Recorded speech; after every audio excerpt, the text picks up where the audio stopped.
All right, good evening, everyone. I'd like to call this meeting of the Sterling Heights City Council to order. If you would, please stand with me for the Pledge of Allegiance and remain standing for our invocation. I pledge allegiance to the flag of the United States of America and to the republic for which it stands, one nation, under God, indivisible, with liberty and justice for all. Dear God, please bless our elected officials. Grant them courage and wisdom to do what is right for all citizens. Amen. Amen. Thank you, Ms. May. Can we please have the roll call? Mayor Taylor? Here. Mrs. Sarowski? Here.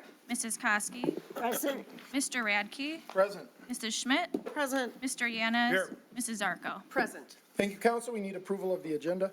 Mr. Mayor, Mrs. Konski. move to approve the agenda as presented. Support. It's been moved and supported. Is there any discussion? Hearing none, all in favor say aye. Aye. Opposed? Motion carries. First item on our agenda tonight is a report from our city manager, Mark Vanderpool. Mr. Vanderpool. Thank you, Mayor. I have a number of items I'd like to cover this evening, none of which are too long. But first, as you know, we have a best-in-class internship program organization-wide. You've seen firsthand how well that internship program is working. Many of our interns stay on with us. Some of our interns rise to the ranks of director, and it's a highly successful program, and we're very proud of it. We're especially proud of the internship we have in our Parks and Recreation Department. And with us this evening is Recreation Specialist Rebecca Lynn, who's going to talk a bit about the next incoming class of our Recreation Internship Program. Absolutely. All right, good evening, Mayor Taylor, City Council members, Mr. Kajupski, Mr. Vanderpool, and members of the public. My name is Becca Lynn. I am the Adaptive Recreation Specialist for the city's Parks and Recreation Department. And I'm pleased to be here once again presenting on the partnership we launched last year called Project Search. As a quick reminder, Project Search is a school-to-work transition program designed for young people with disabilities. The program originated at Cincinnati Children's Hospital back in 1996 and has since grown to 794 sites worldwide. That number increased by about roughly sites since I stood here in front of you last year. Yet we remain the only Project Search site in Macomb County, and we are one of two in the state of Michigan that involves local government. The mission of Project Search is to prepare the participants for success in competitive integrated employment. This is accomplished through workplace immersion. It's a model that includes classroom-style instruction, career exploration, hands-on training in a real work setting, and continuous feedback from all parties. It's made possible through the collaboration between the host business, school district, vocational rehabilitation organizations, and other community partners. Now, as the host business, the City of Sterling Heights, this collaborative program means that the 6 wonderful young men and women sitting in one of the rows tonight get to spend 7 hours a day, 5 days a week, with the City of Sterling Heights Parks and Recreation Department, where they work and learn and develop their school skills. Their day begins in the instruction space, where they explore their Project Search curriculum. Christy Petrus, who I will introduce in just a moment, is the program instructor. So she goes through this curriculum working with them on healthy relationships at work, email etiquette, self-advocacy, and daily living skills, on top of so many other things, to ensure that the interns will be successful not only in the workplace, but in their life. The remainder of their day is spent at various sites around the Parks and Recreation Department, where they're working alongside our part-time and full-time staff, learning transferable skills and increasing their independence. This year, our internship opportunities include the Nature Center, the Senior Center, the Dodge Park Ice Rink, working with our park maintenance team to maintain the 27 parks in Sterling Heights, and at the Community Center as a program assistant intern, facility site intern, athletics intern, and assisting with the early childhood classes. Now, you might note that that list is a little bit longer than it was last year, and I'm pleased to say that we have expanded our internship placement opportunities by blending a few positions that we offered last year and also adding 4 completely new sites. This growth allows us to maintain Project Search model fidelity, but it also helps us better meet the needs, abilities, and desires of the interns that are coming to us, while taking full advantage of the extra hands that they provide to support our daily operations. Now, I assure you that these changes come with careful consideration and thoughtful implementation. Last year, we didn't know what we didn't know, and I can tell you it was a lot of learning that took place. Launching a brand new program while blending school-minded professionals and vocational rehabilitation practices with local government policies and procedures that proved to be a challenge. But despite the unique obstacles that we faced, whether they were logistical, instructional, or systematic, our team, interns and staff alike, remained committed to growth. I truly believe, and I've said this before and I'll continue to say it, I believe that the interns learn as much from us as we do from them. They taught us to be patient, to look at things with a different perspective, and they challenged us to take a look inward and look at our practices to ensure that we are being as efficient as possible. I'll even say that some of the adaptations and tools that were implemented last year to support the interns actually are used now by our part-time and full-time staff, which has improved our operations and allows us to be more efficient with our time. Our humility and our willingness to learn alongside the interns has resulted in deeper collaboration and the confidence for us to move forward. There's no doubt that we're still gonna have to work through things. It's always gonna be a new intern or a new staff member working with them, a new position. Things are gonna be thrown at us, but I do believe that the insights that we've gained over the last year will serve as a strong foundation for our continued support and growth. At this time, I would like to welcome Christy Petrus, who is the Project Search Instructor, to the microphone so she can share some additional feedback from last year, provide an update on where the interns landed, and introduce the 2025-2026 Project Search class. Thank you, Becca. Good evening, Mr. Mayor and City Council. I just thank you for having us back on behalf of Project Search and on the UCS, Utica Community Schools. I'd like to recap last year's interns and give you a quick update on the 5 that graduated at the end of last year. Out of the 5, 4 are currently working. We have 1 actually that got employed at the community center for Sterling Heights, and we have 1 employed at the senior center in Sterling Heights. We have 2 that liked the restaurant industry, and so 1 is actually working at First Watch on 23 in Hayes, and another one is at McDonald's on 23 in Van Dyke. And so they have been working all summer. They've been very excited and learning so many new skills from what they learned just by coming here last year. We have a 5th intern who is working on transportation and using the SMART system to get to and back when he does get hired. So we're working with him to fill out applications, go on interviews, and actually learn how to get back and forth independently. So that's what we're working on with him. Currently, we have 6 new interns for the 25-26 school year. This year, we actually have 3 gentlemen and 3 ladies, and I'm going to have them come up, and they're going to introduce themselves to you guys. So I'm going to have you guys stand up. Come on up here. Do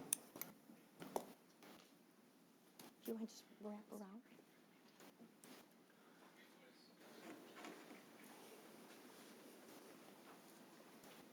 So the 6 current students that are going to introduce themselves, they are from the UConnect program in Utica Community Schools. All 6 of them have graduated from either Stevenson or Eisenhower. Currently, we're at UConnect up till last year and applied and went through the process and got into the internship with Project Search and the city of Sterling Heights. So if you want to come up, you can introduce yourself. Hi, I'm Reva. Hi, Reba. Hi, my name is Andrew Mansour.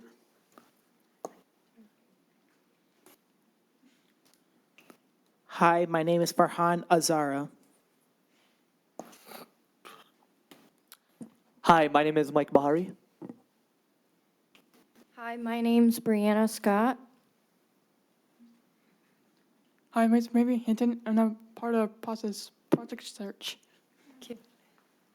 I have some tall ones in here, so obviously I have to pull the mic down when they're here. So this is our new class of 2025-26 Project Search.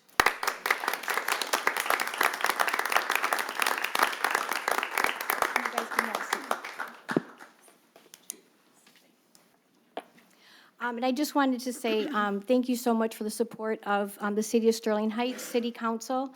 We work with Michigan Rehabilitation Services and Always Care to give the training that we need for the interns to be successful as they enter into the workforce. So thanks again for having us, and have a great night. Thank you. All right, just to wrap up, thank you, Christy, and thank you, interns. It's always very refreshing to hear about the success stories. Sometimes as the behind the scenes people, we get really involved in, the ins and outs of the daily operations, but, it's so refreshing because of the impact of this program. It's so significant to us as the host business, and, as we look ahead, we're confident that the experiences and lessons that we learned from last year have positioned us to make an even greater impact moving forward. Although I serve as the business liaison or the point person for the city, I've said we many, many times tonight, and I don't say that lightly. This program is built on collaboration, so I would be remiss, although Christy already gave him a shout out, to not highlight our community partners. So thank you to Utica Community Schools, Michigan Rehabilitation Services, and Always Care Services for providing such dedicated individuals. And a big thank you to the entire Parks and Recreation team. The guidance, patience, and willingness to adapt that is shown to these interns is what makes this program work. Project Search is not just about job training. It's about inclusion, which is one thing that the city of Sterling Heights has prioritized for a long time. It's about investing in real opportunities, which I hope is apparent by the success stories that Christy shared. And it's about embracing uncomfortability because impact is rare without change. I sincerely thank you for your time this evening and continued support of this program, and I'm happy to answer any questions that there might be. Council, any questions?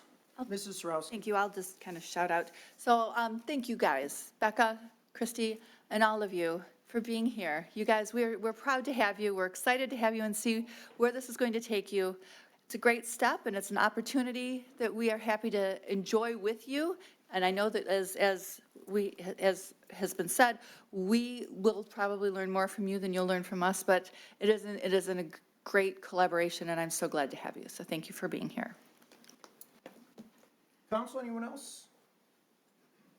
If not, Ms. Lynn, thank you so much. We appreciate this program. We had a tremendous class last year that did incredible work, so we expect a lot out of you guys too, but you're going to have a great time here with the city of Sterling Heights. You're in very good hands, and we're gonna help you understand the organization better and get you prepared to go out and take on the world, all right? So let's have one big round of applause for that.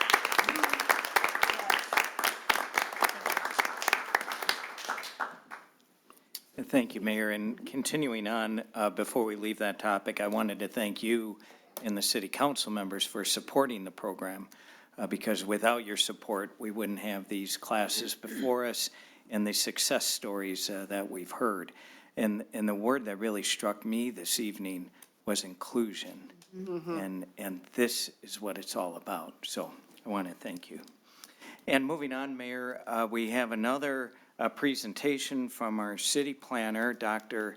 Jake Parcell, who's going to talk about an exclusive club that we've joined in terms of the housing challenges that are going on nationwide. We were selected by the National League of Cities to participate in this program, and Dr. Parcell is going to tell us about it. Thank you, Mr. Vanderpool, Mayor Taylor, members of council. So I'm really excited this evening to be here to discuss our participation in the Housing Supply Accelerator Challenge. This is a joint initiative between the National League of Cities and the American Planning Association, where the city of Sterling Heights was one of 16 communities selected nationwide to participate in the first ever cohort. The Housing Supply Accelerator Challenge is a network that these two organizations have put together. It's designed to accelerate the implementation of housing strategies. So while it says Housing Supply Accelerator, it's not meaning units. It's meaning the strategies that we're putting into our toolbox to bring the city of Sterling Heights to the forefront in the nation for how we examine housing development. This supply book is rooted in finding solutions, systems, and partnerships between Lake organizations, and then ideally working together with a peer exchange nationwide to bring them to fruition in our city. This is based on a book that was drafted by these organizations in 2023. The idea calls for improving housing supply by expanding the various types of housing, preserving and safeguarding our existing neighborhoods and housing stock, and improving the livability of all structures to meet our residents' needs. The wonderful part about this is that it doesn't just focus on looking at new development, but also looking at existing housing development and the 76% of single-family homes that our community has. So when we applied for this, which was a online application and then an interview process with the NLC team, We were chosen to be the second tier, which out of their tier gives us access to more benefits that I'll touch later in this presentation. But it means that we have a housing study done. It means that we have goals of where we're moving towards with our housing ideas and the policies that we wish to adopt. And then hopefully that we can be a leader in the region on helping overcome the challenges that so many communities in the state or in the nation are facing. So what really got me interested in looking at this is going through our master plan and then looking back to when this challenge was released. And these two sentences in the housing chapter that kind of stuck out to me. One is that the housing demand forecast of 1,400 to 2,100 units over the next 8 to 10 years reflects the city's dynamic growth, both by new households forming and preferences of how people choose to live, which means aging in place. Meeting this demand requires a balanced approach to help maintain our 76% of single-family homes while finding new different types of units that people can move into the city as they look for a permanent home to purchase. And second is looking at the housing units that were built before 1980. Almost 60% of our houses in the city were. And having worked for a land bank in the past, you learn that things in a house are not permanent. So while the single-family home is there, the roof, the windows, the insulation, the siding are things that need to be changed, remodeled, and outfitted to help keep people stay in their homes and keep the structure itself against adverse conditions like weather and changing climate. So what we want to do is use this goal to ensure that the city staff, our commissions, elected officials, have the tools in the toolbox to help people in our community stay in their house long-term. We want our structures to be maintained at a livable standard and to manage the challenges that come with supporting the neighborhoods while meeting our housing goals. Where to put units, what different strategies we can use, and what different things that we can use to equip our residents to be in Sterling Heights for the long run. So what we get access to with this as an accelerator, which is the second tier, is coaching from experts at the NLC and APA as we have strategies as we go through our master land use goals and objectives that we wish to overcome. As we move forward with our zoning ordinance rewrite, what other communities across the nation are working on. We get free training and webinars for all staff and commissioners.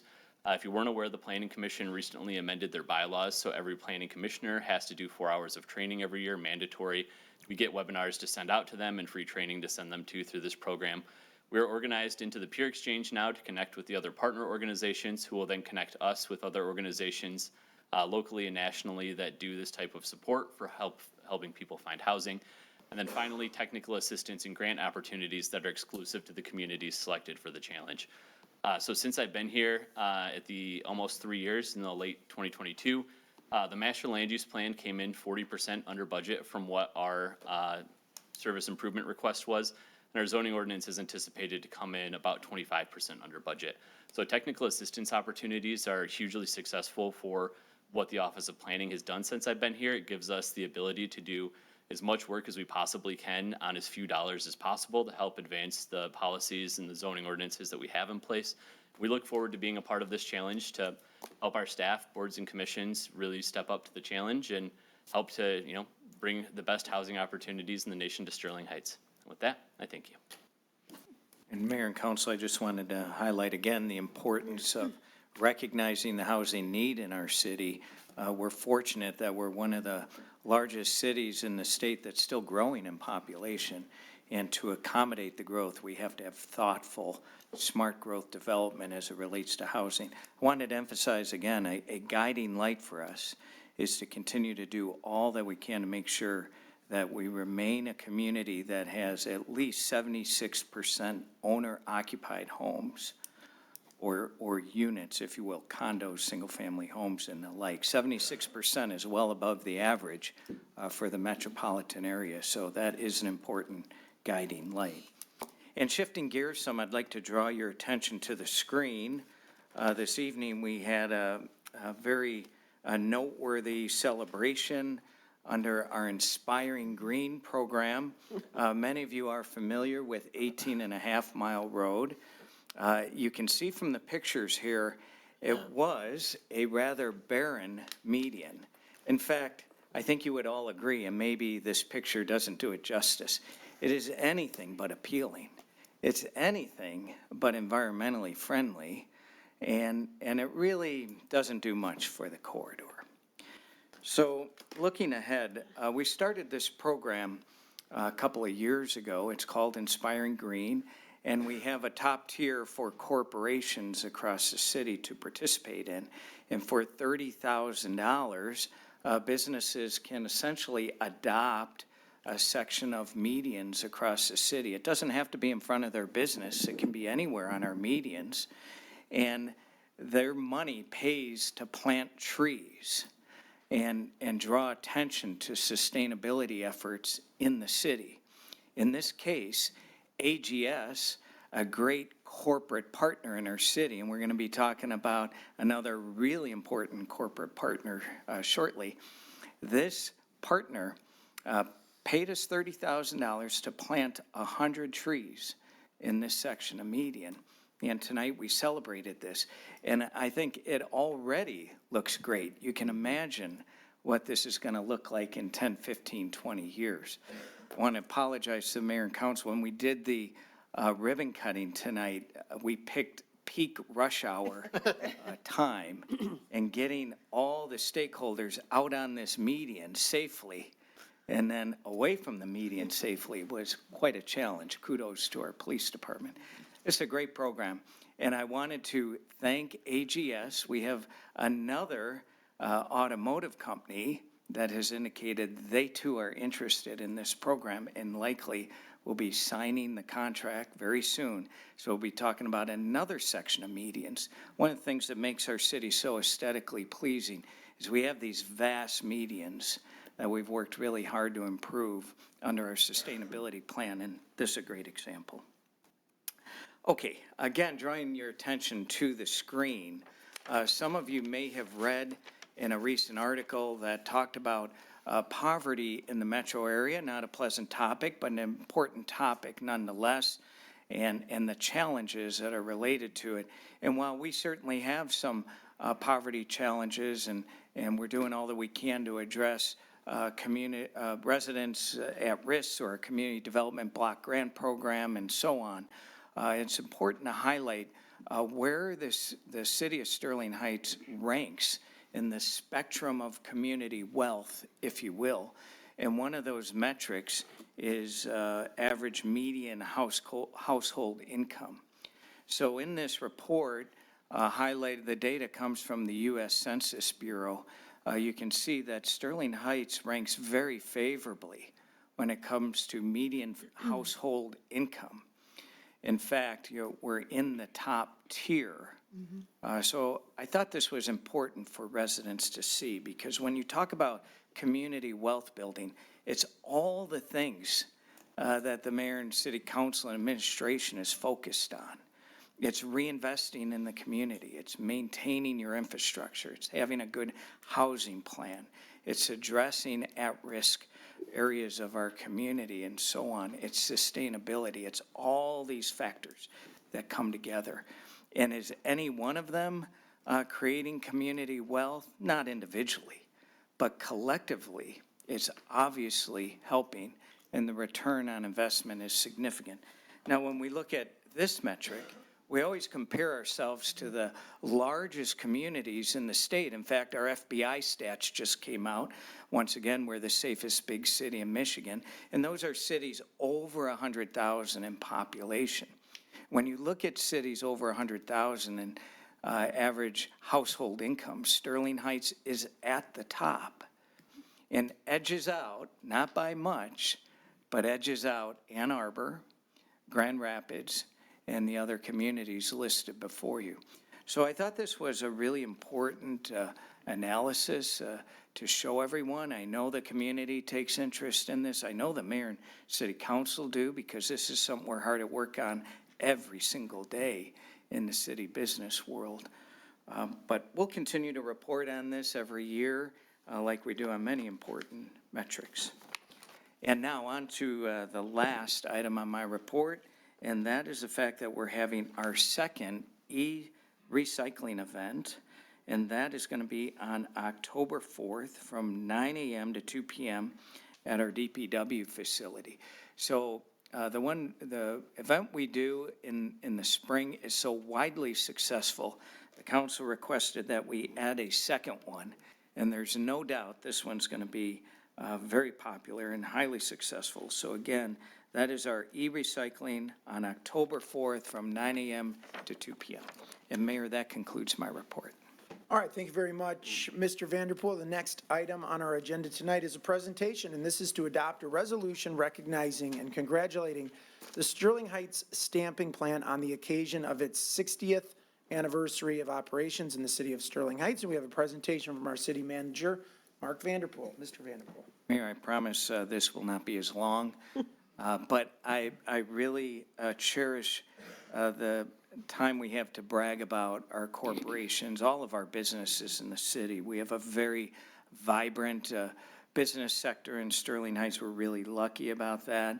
And we have some major corporate partners that have really not only put us on the map, but have led us down the path of prosperity over many decades.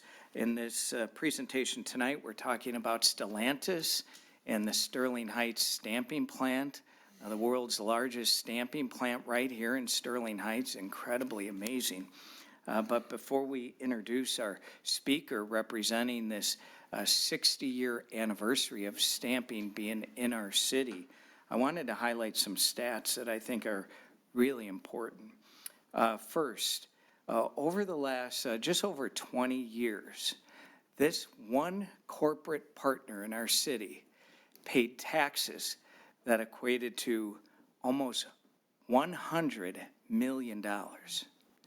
$100 million. And I wanted to bring that up because often we have to talk about incentivizing investments of some of these major corporations. But the return on investment, in this case, is $100 million that has helped keep our residents' property taxes lower. In addition to that, they employ thousands of people, over 2,000 at this facility, and then at the assembly plant, they employ over 6,000. So you can imagine just on the payroll alone, in terms of the economic impact to the region, because those employees buy houses, they buy cars, they go to restaurants, they go to cleaners, they spend money. The economic impact is hundreds of millions of dollars. So these facilities we do not take for granted. Stellantis has been a great partner. They help us in so many other ways beyond paying property taxes. They contribute to our Sterling Fest every year, $10,000 annually. They serve on our community foundation board and help in so many ways, giving back to the community. So with us this evening is Valerie Knoll. She's the manager of state and local government relations with Stellantis, and she's going to introduce the general manager of the facility and talk a little bit about this momentous occasion. Good evening, Mayor Taylor and all of the council and City Manager Vanderpool. It's an honor to be here tonight celebrating this event. And I will say Stellantis is very proud to be contributing economically to this community for the past 60 years. I have with me the plant manager of Sterling Stamping, Greg Bauer, and he's going to tell you a little bit about the plant, its storied history, and also what's going on at the plant. But also, I would be remiss if I didn't say you must ask him to tell you about his history with the plant, because he has a really interesting story that I think you will all enjoy. Okay, good evening, everybody. As Valerie said, my name is Greg Bauer Jr. I go by Butch. I'm currently the plant manager of Stellantis Sterling Stamping Plant, located on 15 Mile Van Dyke. The assembly plant's at 60 Mile Van Dyke, so a lot of people get the two facilities messed up. But I've been with the company for 21 years. I've been the plant manager for almost the last 5 years. Actually started in 2004 at Sterling Stamping Plant, directly out of college as a supervisor. Somewhat of a local boy, grew up in Detroit and then South Warren. But more importantly, I'm a fourth generation Stellantis employee, formerly Chrysler, where my dad, grandpa, and great-grandfather were all UAW members for the company and retired for the company. My grandfather was actually the first local president of Sterling Heights Assembly Plant back when that local was founded in the 70s. So rich history with the company, very passionate about the company, but also very passionate about the future of SSP and Stellantis. It's an honor to accept this resolution on behalf of our workforce, as we are currently celebrating our 60th anniversary this year. Just 2 weeks ago, I don't know if you guys were driving down Van Dyke, but we had a huge celebration at the front of the facility where we stopped the plant, all operations for about 5 hours. And we allowed the employees to invite their family, friends, and neighbors to the plant to celebrate this major milestone. And what made this celebration a little bit more different than the prior milestones, it was the first time in over 20 years we opened up the facility doors to the family and friends, so the employees could actually take their family and friends inside the facility and show them what we do, because most people don't really understand what a stamping plant is. So it's very special. Also, because this event was so special, our executive leadership team, so you got Tim Fallon, our Senior Vice President of North American Manufacturing, he came. Our global stamping lead, which my boss is Mike Risha, he came. And then the general manager of all of stamping operations for North America came and spent the whole afternoon with the hourly workforce celebrating this milestone. So very special event. SSP opened its doors in 1965. As Mark Vanderpool stated, we are the largest stamping plant in the world for any company. The plant sits on 254 acres, 2.7 million square foot operating facility. We have 23 press lines and 800 robots. So again, there's no other plant like us in the world. Traditional stamping plants range from about 6 to 13 press lines, so I'm quite large. When it comes to the importance of Stellantis, I essentially touch every vehicle that Stellantis makes in North America but one. So I am the main producer of all assemblies and stampings for North America, coming right out of here of Sterling Heights. The company continues to reinvest into SSP. The last 15 years, we have reinvested about $500 million into upgrading the facility, equipment, plant, and making us more competitive against our competitors, something I'm extremely proud of. These investments continue to reinforce Stellantis' commitment to our future in Sterling Heights. Today, as Mark Vanderpool said, we have close to 2,000 UAW and salary employees working at SSP. But on the bigger side of things, in the last 60 years, we've employed tens of thousands of people coming right here from our local communities. At SSP, we like to say Sterling Heights is not just a location, but it's been our home for 60 years. And as the plant manager, I'm extremely proud of our involvement with the local community, with charitable donations and participation in charitable events. In closing, on behalf of SSP employees, Mike Risha, Tim Fallon, Ed Daniels, and myself, thank you for this recognition of celebrating our 60th year anniversary. We're definitely excited about this continued partnership with the city of Sterling Heights, but also continuing to build on the legacy that we currently have. Thank you, everybody, for your time. Thank you, sir. We appreciate you being here. So, council, we do have a suggested action here. Mayor Taylor? Mrs. Sarowski. Resolved to adopt the resolution recognizing and congratulating the Sterling Stamping Plant on the occasion of its 60th anniversary of operations in the city of Sterling Heights. Support. It's been moved and supported. Any discussion? Mrs. Sarowski. Well, just very briefly. Thank you, Mayor. So, thank you guys for being here. Wonderful. I drive a Jeep. It's my second Jeep. My son is on his third Jeep. One son, of course, he crashed one. And then my other son is driving a Dodge Dart, who he's keeping. It's a classic. He's going to keep it. He's going to continue to redo it. My husband's my holdout. He's driving a Ford, but we're working on him because I want a Grand Cherokee for him that I'll borrow. But love the products. Love that you're here. Many of my neighbors and friends work through the plant, or not just stamping, but also assembly. And you guys are just, it's really, you've helped build this community, and we appreciate that so very much. And so thank you very much on behalf of the Sarowski family. You give us great products, and I love my cars so very much. And again, congratulations. Thank you, Mrs. Sarowski. Mr. Radke. Thank you, Mr. Mayor. If we're listing cars, I drive a 300C with a Hemi, but we're a Mopar family. And that's because my aunt worked for Chrysler, my grandfather worked for Chrysler. We're so proud to have you and host you here in Sterling Heights. You add to our tax base, you help us with the community. You're always a great partner when we need to get something done. And then when I get to go around to other meetings and other events with other city people, we say, we build the Ram. We build all these great cars that are used throughout the community and throughout the country. and we're proud to have you right here. So congratulations. Let's keep up the great work. Let's keep investing because we love it too. And I think it'll be open for another 60 years. That's all I have, Mr. Mayor. All right, thank you, Mr. Radke. Councilman, Mrs. Zarko. Thank you, Mayor Taylor. First of all, as we sit here and we talk to Ms. Knoll and she presents herself, we also have to remember that she is a council member in Farmington Hills, so she knows what it's like to sit here. And we see her either at MML or National League of Cities, and we're always grateful to have that second connection. But my husband retired from Chrysler after 35 years. He started in Highland Park and then went to CTC. So it's been a big part of our family. And just keep those checks coming. That's all I care. So I certainly want you to stay in business.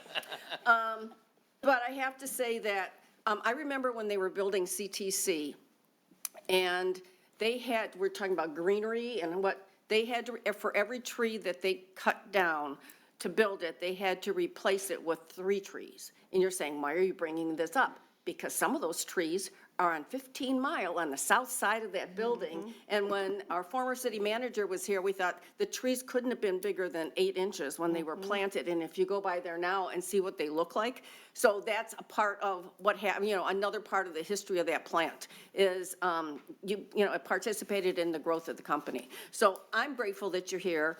I'm grateful that Chrysler still is on the signs out there. I drive a Pacifica. My daughter drives Jeeps. And so thank you so much. And yes, Valerie, thanks for being here with us. Nothing further. Thank you, Mrs. Zarko. Mayor, What do you drive? My first car was an Omni 024. Oh, my gosh.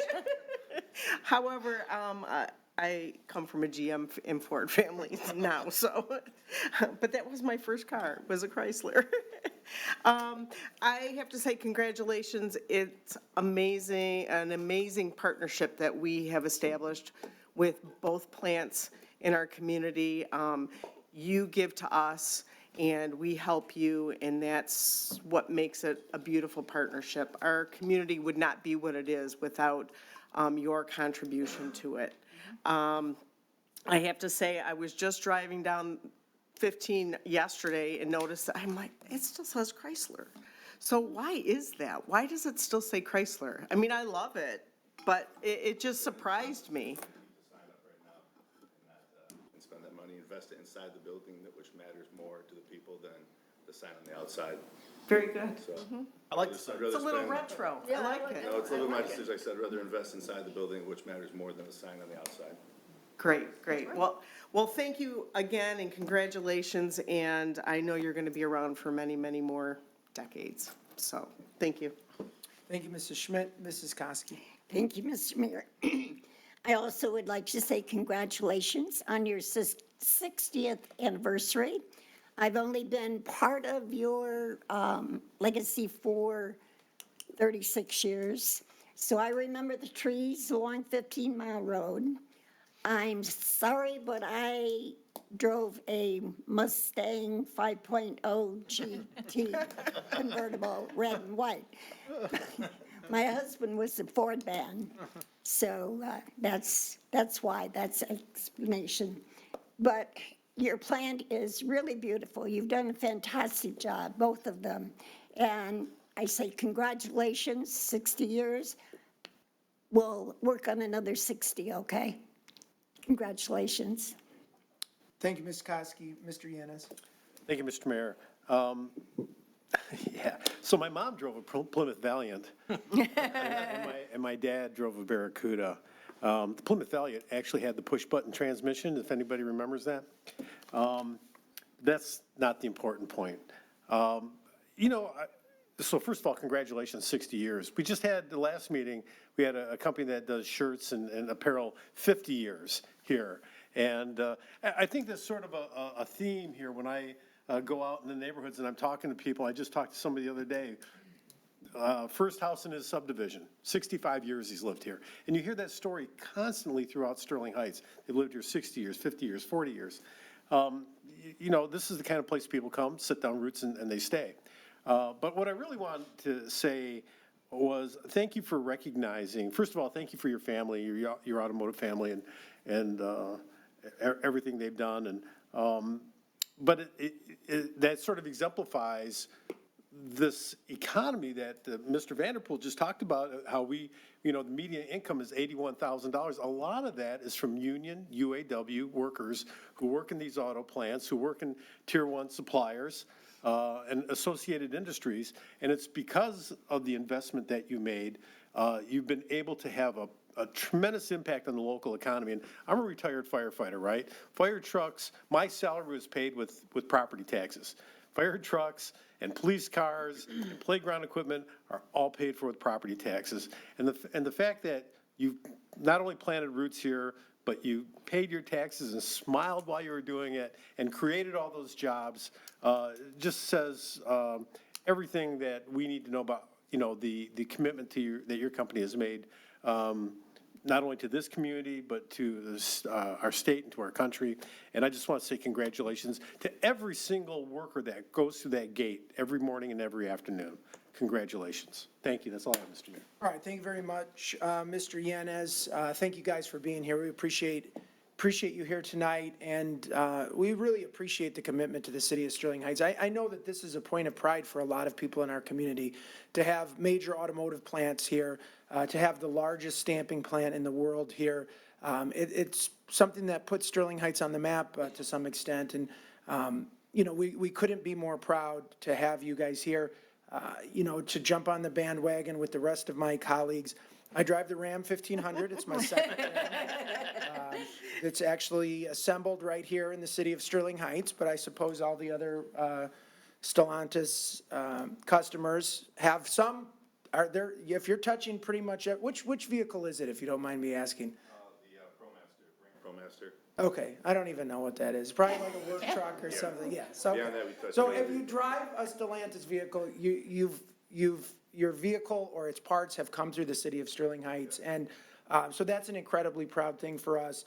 I have a 15-year-old daughter who's in driver's training. She's passed driver's training. She has her permit. Drove with her last night in my truck, and a couple days ago, she's getting close to 16. So I asked her, what kind of car do you think you might want to have? And she said, I want this truck. So I don't blame her. It's a great product. It's just really something that we can be proud of. And not only that, what I'm proud of is the partnership that we've had with Stellantis through different company names in the past. But when I was first elected in November of 2009, and by that point, the city council and the mayor and the city administration were long into a project of trying to save the Sterling Heights Assembly Plant. And luckily, they were successful, and that was those announcements were made shortly after I was elected. I'm not claiming to have anything to do with it, but it was a very interesting time, when we were going through the problems in the automotive industry. But from where we were in the late 2008, 7, 8, that time frame, to the groundbreakings that we've had, the investment, literally billions of dollars invested by your company here in Sterling Heights, it's really been impactful to countless people. Every person who lives in Sterling Heights, every person who works in Sterling Heights has benefited from the investment you guys have made. And so, I can see from watching you guys talk, you're very proud of the work you do. And the final thing I'll say is, I don't know a lot of auto workers. I don't have a lot of close friends that work in the auto plants, I guess I would say, but a couple. And what I'll tell you is when they find out that I'm driving the Ram, so for somebody that works at Shap, for example, man, they're always asking, how do you like it? Is it all right? Tell me about the quality. Tell me about this, and you can tell that these men and women are putting their heart and soul into these vehicles. They want to make something they're proud of. And I don't think that there's a worker in the world that does a better job than what we have here in these auto companies. So thank you so much. Congratulations. So council, let's take a vote, and then if things go well and we approve this tonight, okay, we're going to come down and take a picture. I'll present a certificate to you, all right? So council, with no further discussion, all in favor say aye. Aye. Opposed, motion carries. Congratulations again.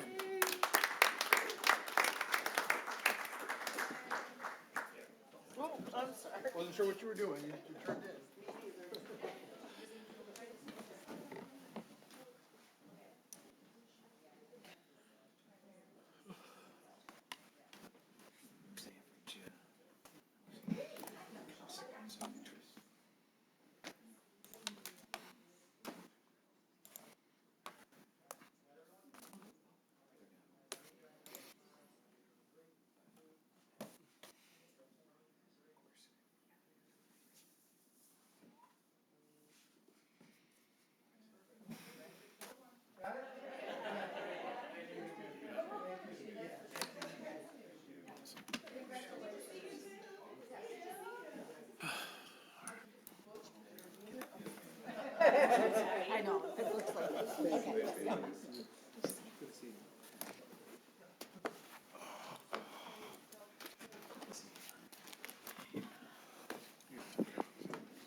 All right.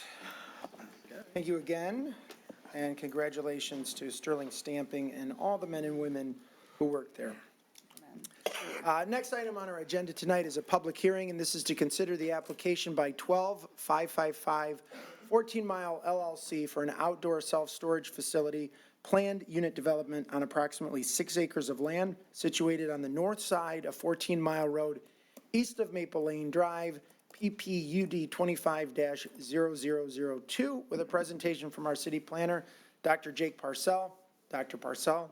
Oh, actually, it's going to be Mr. Fox. I'm masquerading as Dr. Person. Dr. Fox. Not yet. But good evening, everyone. So this presentation is about PPUD 25-002 or 0002, Red Run Mini Storage. I'll be doing the first half of the presentation, and then the Assistant City Planner, Sean Keenan, will be taking the second half. So we're going to go over the proposal. It does encapsulate 2 parcels, 12339 and 12555 14 Mile Road. And here's an aerial view of the site. As you can see, in terms of abutting uses, we have the ITC corridor to the east of the property. Kind of helps center where exactly on 14 Mile this is. To the north, kind of obscured from a lot of public view, is the intersection of the Red Run Drain and then the Macomb County Interceptor Drain. Then you have these 2 parcels, which are highlighted in yellow. To the east, or sorry, to the west, directly abutting them, is a small office building, I believe, that contains 2 uses inside. And then to the south, across the street, 14 Mile Road is our border with Warren. You can see some single-family residences, and then a continuation of the ITC corridor towards the south. The current zoning of the site is O2 Planned Office District. Both pieces are vacant, with a portion of the Red Run Drain running through the northwestern corner of the site. So first we'll jump into our master land use plan. So pretty much the entire area between Maple Lane and Red Run along 14 Mile is designated as the multi-household residential use. However, and I'll let the applicant elaborate further on it, this site was formerly used as a dumping site. Because of that, I believe Eagle pervades the establishment of residential uses on this site. And thus the applicant has come forward with a different type of use, which is a self-storage facility. Here we can get further into the zoning. So you can kind of see everything in the immediate area. To the north and to the west is that O2 Planned Office District. ITC corridor, as throughout the majority of it, is actually zoned single-family households. However, it's highly unlikely it'll ever be developed as such. And then again to the south, city of Warren, with the pattern I mentioned before. This is a rendering of the site. It's 167 units, split between 10 total buildings, kind of from east to west, forming a unique shape, and we'll get into why they have a unique shape on the site shortly. Here you can see facade renderings.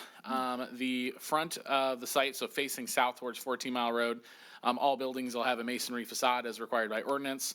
I'll actually go back to the previous slide to also designate a change that happened between the Planning Commission and the hearing tonight. The eastern facade of this easternmost building will also be 100% masonry, as it is still somewhat visible from 14 Mile Road.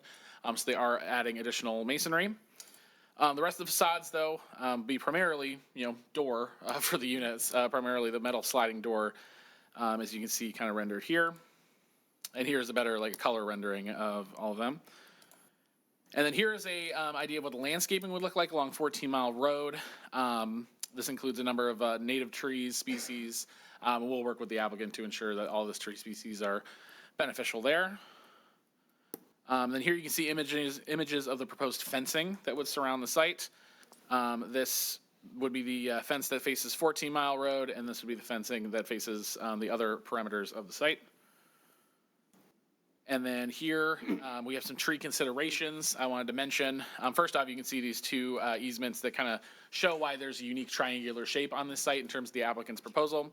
First off, the Red Run Drain, ironically done in blue, that kind of forbids development in this part in order to not mess with the floodplain. And then marked in red is the underground Macomb County Interceptor Drain. So essentially development on the site is limited to this sort of forward triangle and excludes about a good third of the site. A number of trees are being removed. The applicant has yet to submit a tree survey for the second parcel that was added to the proposal, the one to the west.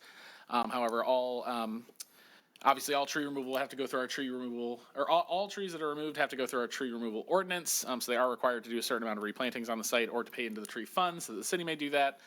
There's also some instances of invasive species on the site, which the applicant will be removing, including the infamous tree of heaven.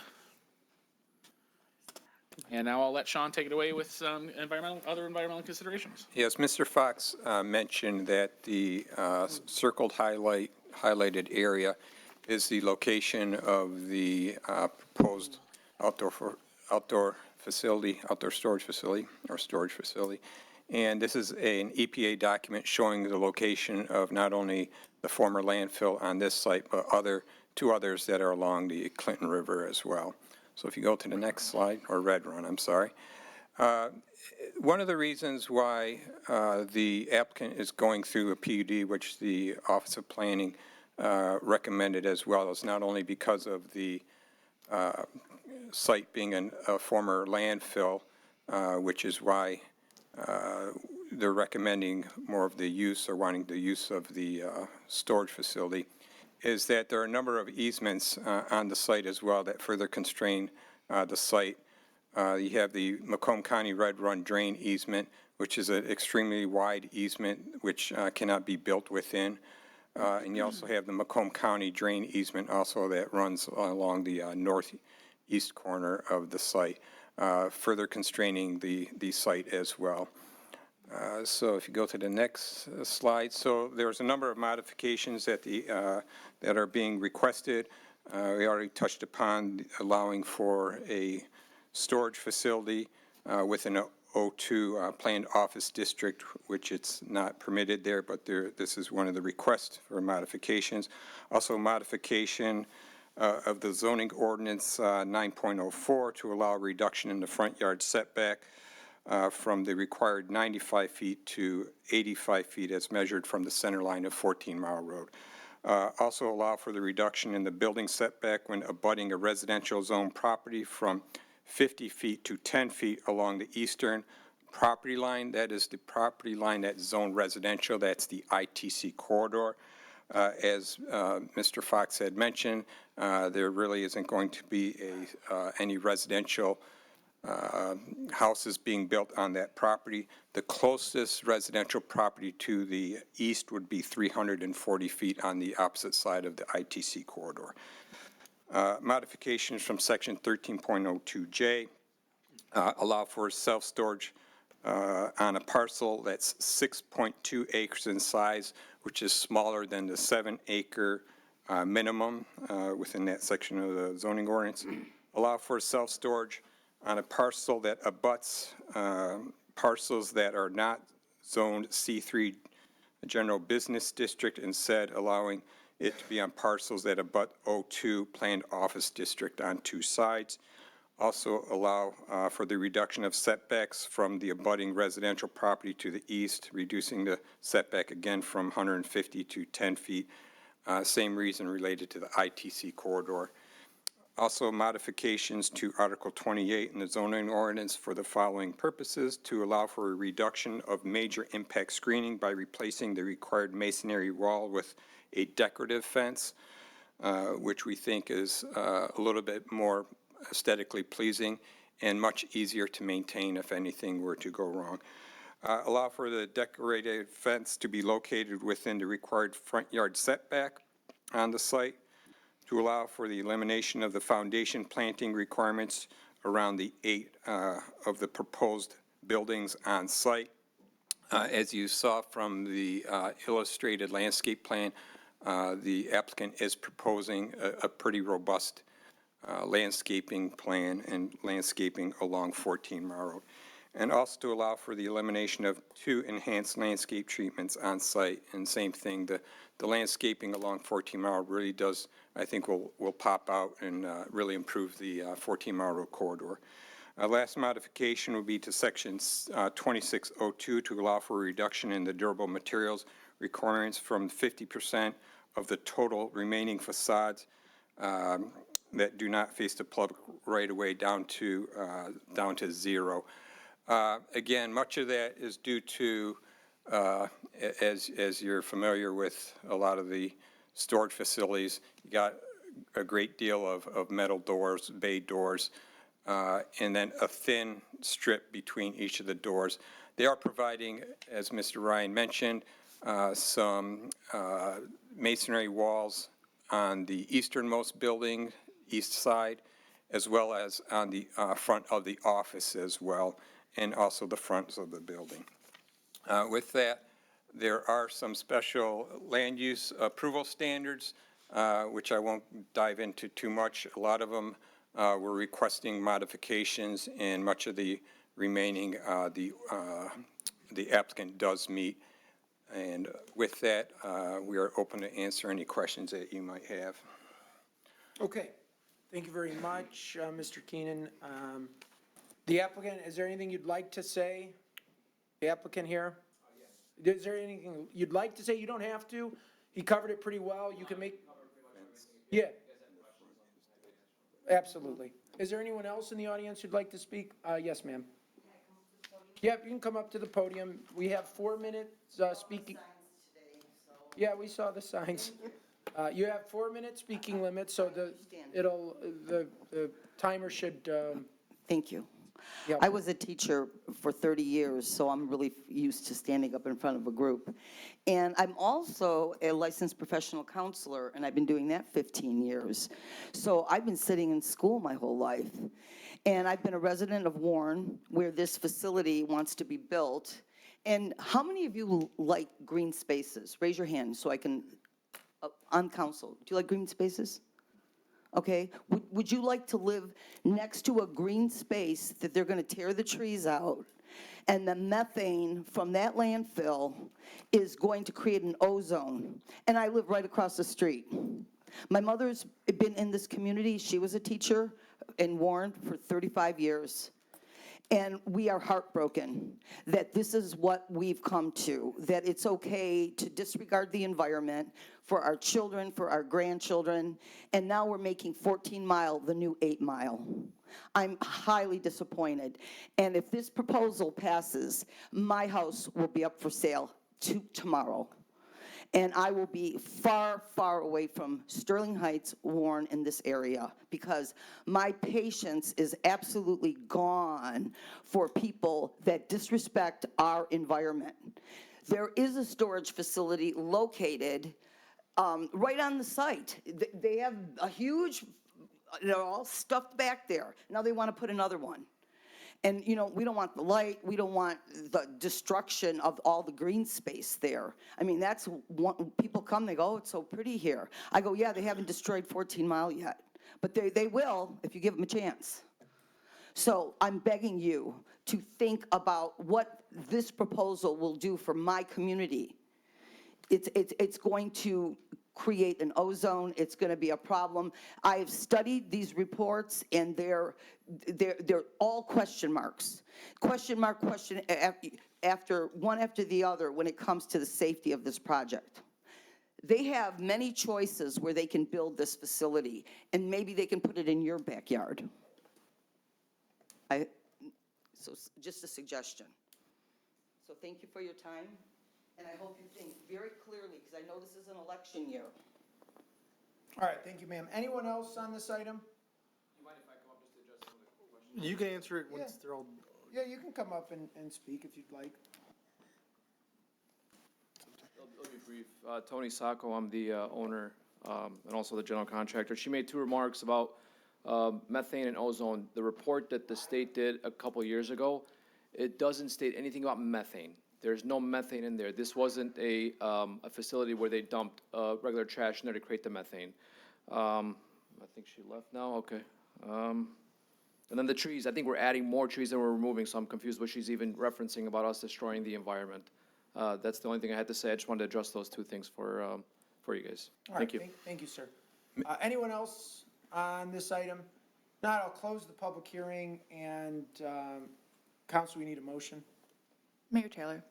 Mrs. Sarowski. Resolved to approve the application by 12555 14 Mile LLC for an outdoor self-storage facility, planned unit development, PUD, on approximately 6 acres of land situated on the north side of 14 Mile Road, east of Maple Lane, PPUD 25-0002, subject to the terms and conditions set forth in the planned unit development agreement, and authorize the mayor and city clerk to sign the agreement on behalf of the city.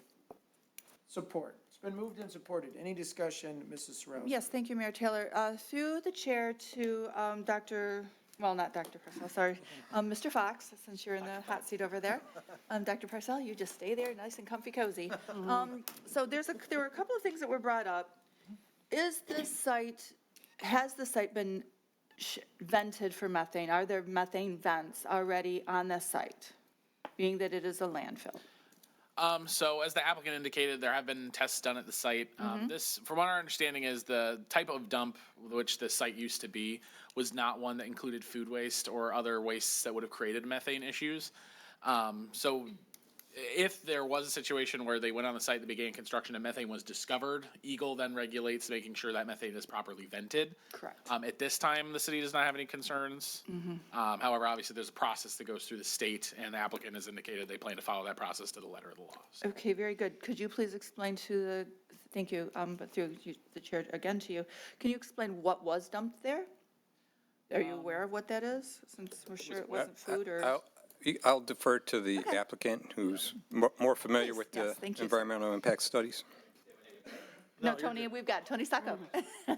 So it looks like it's a petroleum-based products. There is no food or municipal waste that was dumped there to create that methane gas. So It's like just maybe industrial waste or industrial, something? or machinery or something like that. We don't know 100% until we do our soil boring test that will indicate to us what's in the ground. Okay, very good. And yes, thank you very much. If you can sit if you'd like. Because my understanding is that if there is, only organic material decomposing creates methane. And that is, if there is none there and there hasn't been any discovered, that's helpful. Can you explain to us, Mr. Fox? You're going to inflate my ego. I know, hey, you got to get that doctorate now. What would be a different use, is there any other possible use that we could have on this land? So as mentioned before, it is master planned for multifamily residential. Unfortunately, the pollution that is on site kind of precludes that as an option. As currently zoned, it could be utilized as a medical office. Obviously, there's concerns post the COVID pandemic for the need of medical offices. We do still find some, as we have had some rezonings in recent years for that.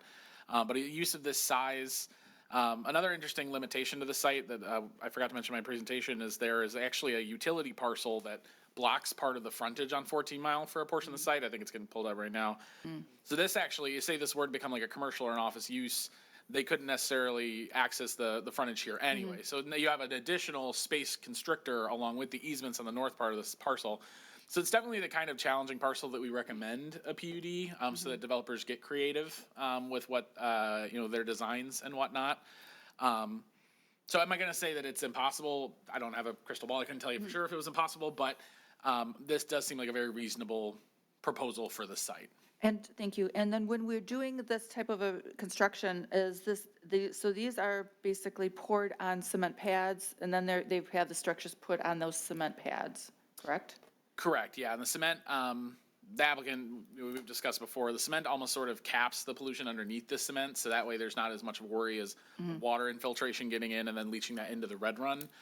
So the addition of pavement, though often creates issues, actually can, in this instance, will potentially be an environmental boon, so.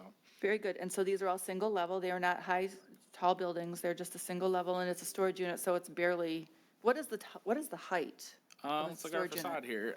Like 10 feet? I think it's around 10. Okay. It's very tiny on my screen here, so. Oh, yeah, it is. I can't get that if I tried. I believe about 10. Okay, so these are not large buildings. We're not disrupting the soil very much. We're probably going to clear it so we can pour a flat surface, but not digging deep into it for footings, foundation of any kind. Correct. There's also not a concern of running like plumbing pipes to each of these units. Obviously, electricity I think will be in each one, but that has less of a disturbance in the soil than Perfect. pipes Okay. would. All right, those are my questions that I had. So I knowing, I really do appreciate that this is a triangular development, knowing that even if it's, where there would be floodplain and it's not the best, it's hard to build on floodplain, you would have to do a lot of other things. Glad that you're preserving that. I think that is this is actually a pretty good constructed use of not developing so much. I always hate to tell somebody who owns property that they can't do what they need to with their property. That is something that this is, part of being in a democratic country is that we are allowed to use our property for what fits the ordinances and then can then work well. So I would not recommend that you not develop it. I think that it can be developed with. I love that you're doing a lot of plantings on the outside. That'll screen it. So I'm fine with this. And that's all I have, Mayor. All right, thank you, Mrs. Sarowski. Mr. Radke. Thank you, Mr. Mayor. I, in the past, have not been a huge fan of storage facilities. That being said, I think that this is a very unique parcel, and I appreciate the property owner working with the Office of Planning. Looking at the study, this is a 201 facility. Is that through the chair to Mr. Fox? It's a 2-1, that's probably building code, right? Yeah, it was for the former landfill. It was listed as the Detroit landfill Yeah. property. Right. And because of that, it's protected by Eagle. So before they start construction, they have to get all of their approvals and all of their checkoffs through Eagle. Is that correct, Mr. Fox? That's correct. Yep, they'll be working closely with the state as well as our engineering department to make sure that the city's also aware of what's going on at the site. And looking at our backup material, it seemed to me that pouring, like Mayor Pro Tem Sarowski was saying, pouring a concrete slab here might actually protect future leachate, because there seems to be petroleum and other chemicals in the soil from possibly infiltrating the Red Run drain.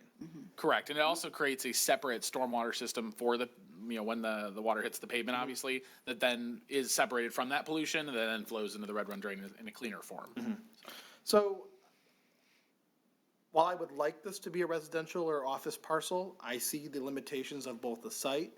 I see that, look, there's a demand for self-storage, and it has to go somewhere. Former landfill, which as of right now is it, like to the chair to Mr. Fox, is it a capped landfill or is it just an open air? Right now, it's completely vacant. So that's even worse. And we know a lot of the property over there has severe issues. So I'm going to ask for one modification of your thing. I think it looks great. And I think the fence is going to make it look tremendous.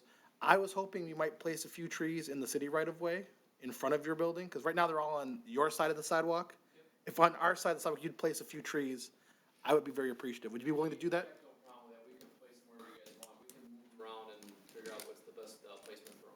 Please come up. Yeah, if you don't mind coming out, it's just. Folks at home have trouble hearing you. Yeah, we don't mind moving some trees around and putting them where you guys think is the best place for them. Would you be willing to add a couple trees to that frontage? Yeah, Don't we move them? can add a couple of trees, no problem. Is that an acceptance through the chair to the city attorney? I would like to know how many trees, but sure. Couple, too. Two. Couples too. How about 2 for 6? I think 6 is would we be willing to do 6? Yeah, sure, we could do 6. I like that it. works. Look at this. I appreciate your willingness to work with the city, sir. No, absolutely. And just so you know, our initial project was actually going to be an apartment complex, and we went through a couple steps with the city, and then we found out it was a former landfill, and we had to kind of change that. So that was our initial project that we were going to go with. Okay. Well, again, I appreciate your willingness to work with the city. I think that this is going to look like a very nice site. And I think that. I think so too. I was sad to see this woman who spoke leave, because I think that right now the site doesn't look the best. Yeah. And I think that this is going to be an improvement. Yep. It's going to be safe, it's going to be secure. Absolutely. And we were just today over by AGS on 18.5 Mile, and we had a similar site that was contaminated that is now US Auto. And they did a tremendous job with a brand-new fence and building, and you'd never know it was a junkyard. And I think that with what you're doing here, you're never going to know it's a self-storage facility. Absolutely. Because it's going to look and be kept up well. Absolutely. So I appreciate your willingness to work with us. I'm thank you happy to guys, vote in favor appreciate of this, and I wish you the best of luck. Thank you. All I have, Mr. Mayor. All right, thank you, Mr. Radke. Mayor Mrs. Taylor. Koski. Thank you, Mr. Mayor. Through the chair to Mr. Fox. A little bit of history as far as the property is concerned. We have 3 known landfills there. The bridge there at Maple Lane, that also dealt with landfill issues, if I remember correctly. That goes way before I was even on council.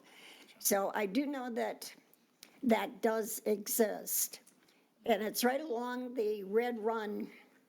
So thinking about this project, it's considered a Part 1 which means that it would not be approved by Eagle for any kind of residential use, correct? So with what they're proposing to do here, correct me if I'm wrong, but they're sealing off any kind of contamination like groundwater or anything that might go into the Red Run drain. Is that correct? Correct. The concrete cap will prevent rainwater from filtrating into the soil, which would then carry pollutants into the groundwater, correct? So what they're proposing would improve the quality of that property Yes. rather than just leave it as is, because the rains that we've been having, who's to say that it doesn't soak down into that earth and then before you know it, it's draining into the Red Run, and we have other issues because we've got 2 other landfills going northeast. Correct. And there are trees on the site currently that are doing their best to absorb, the pollutants, but even then there's some invasive species that we have concerns about. So we do believe that this is a move in the right direction. Okay, and your position as a planner, can you think of a better use or another way that property could be used than what's being proposed tonight? If I had an unlimited budget, I could make you a palace, but realistically, I think. No, just. Right, looking at the economic realities of the market that we're in, I think that this use, as stated before, I think it's a move in the right direction. Overall, I think office has a difficulty with being viable at the site. Obviously, single family or multifamily is out of the question, so I do think this is a good move in terms of use for the site. And for the future of the property, like I said, possible future contamination because of not being able to control the weather. I do know that the family storage north does have a vent there for methane. Is there any possible connection that this property could end up with methane at a later date?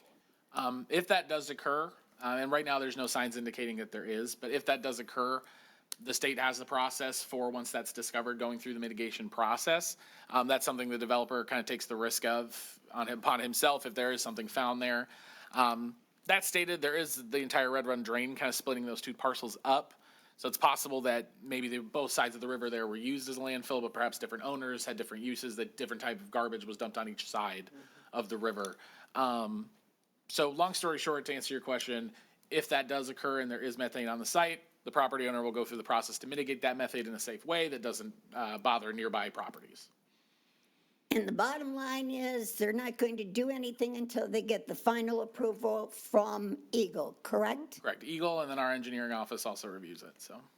You, of course. Oh, not me. I'm not an engineer. I'm not that smart. I'm making you that smart tonight. I appreciate that. Well, I've been called doctor a lot, so. I'll promote you. That's all I have. Thank you. All right, thank you, Mrs. Koski. Mrs. Schmidt. Thank you, Mayor Taylor. Through the chair to Mr. Fox. Can you explain to me why this is a PUD and not just a rezoning? So the PUD allows certain flexibility and sort of more of a back and forth between the city. In a conditional rezoning, all conditions have to be proposed by the applicant. The city can't mandate certain conditions on the site. PUD allows more of a collaborative process with the developer. PUDs also can grant more flexibility traditionally than conditional rezonings can. That's why they went through we recommended going through this process as opposed to. How about a traditional rezoning, not conditional? A conventional rezoning?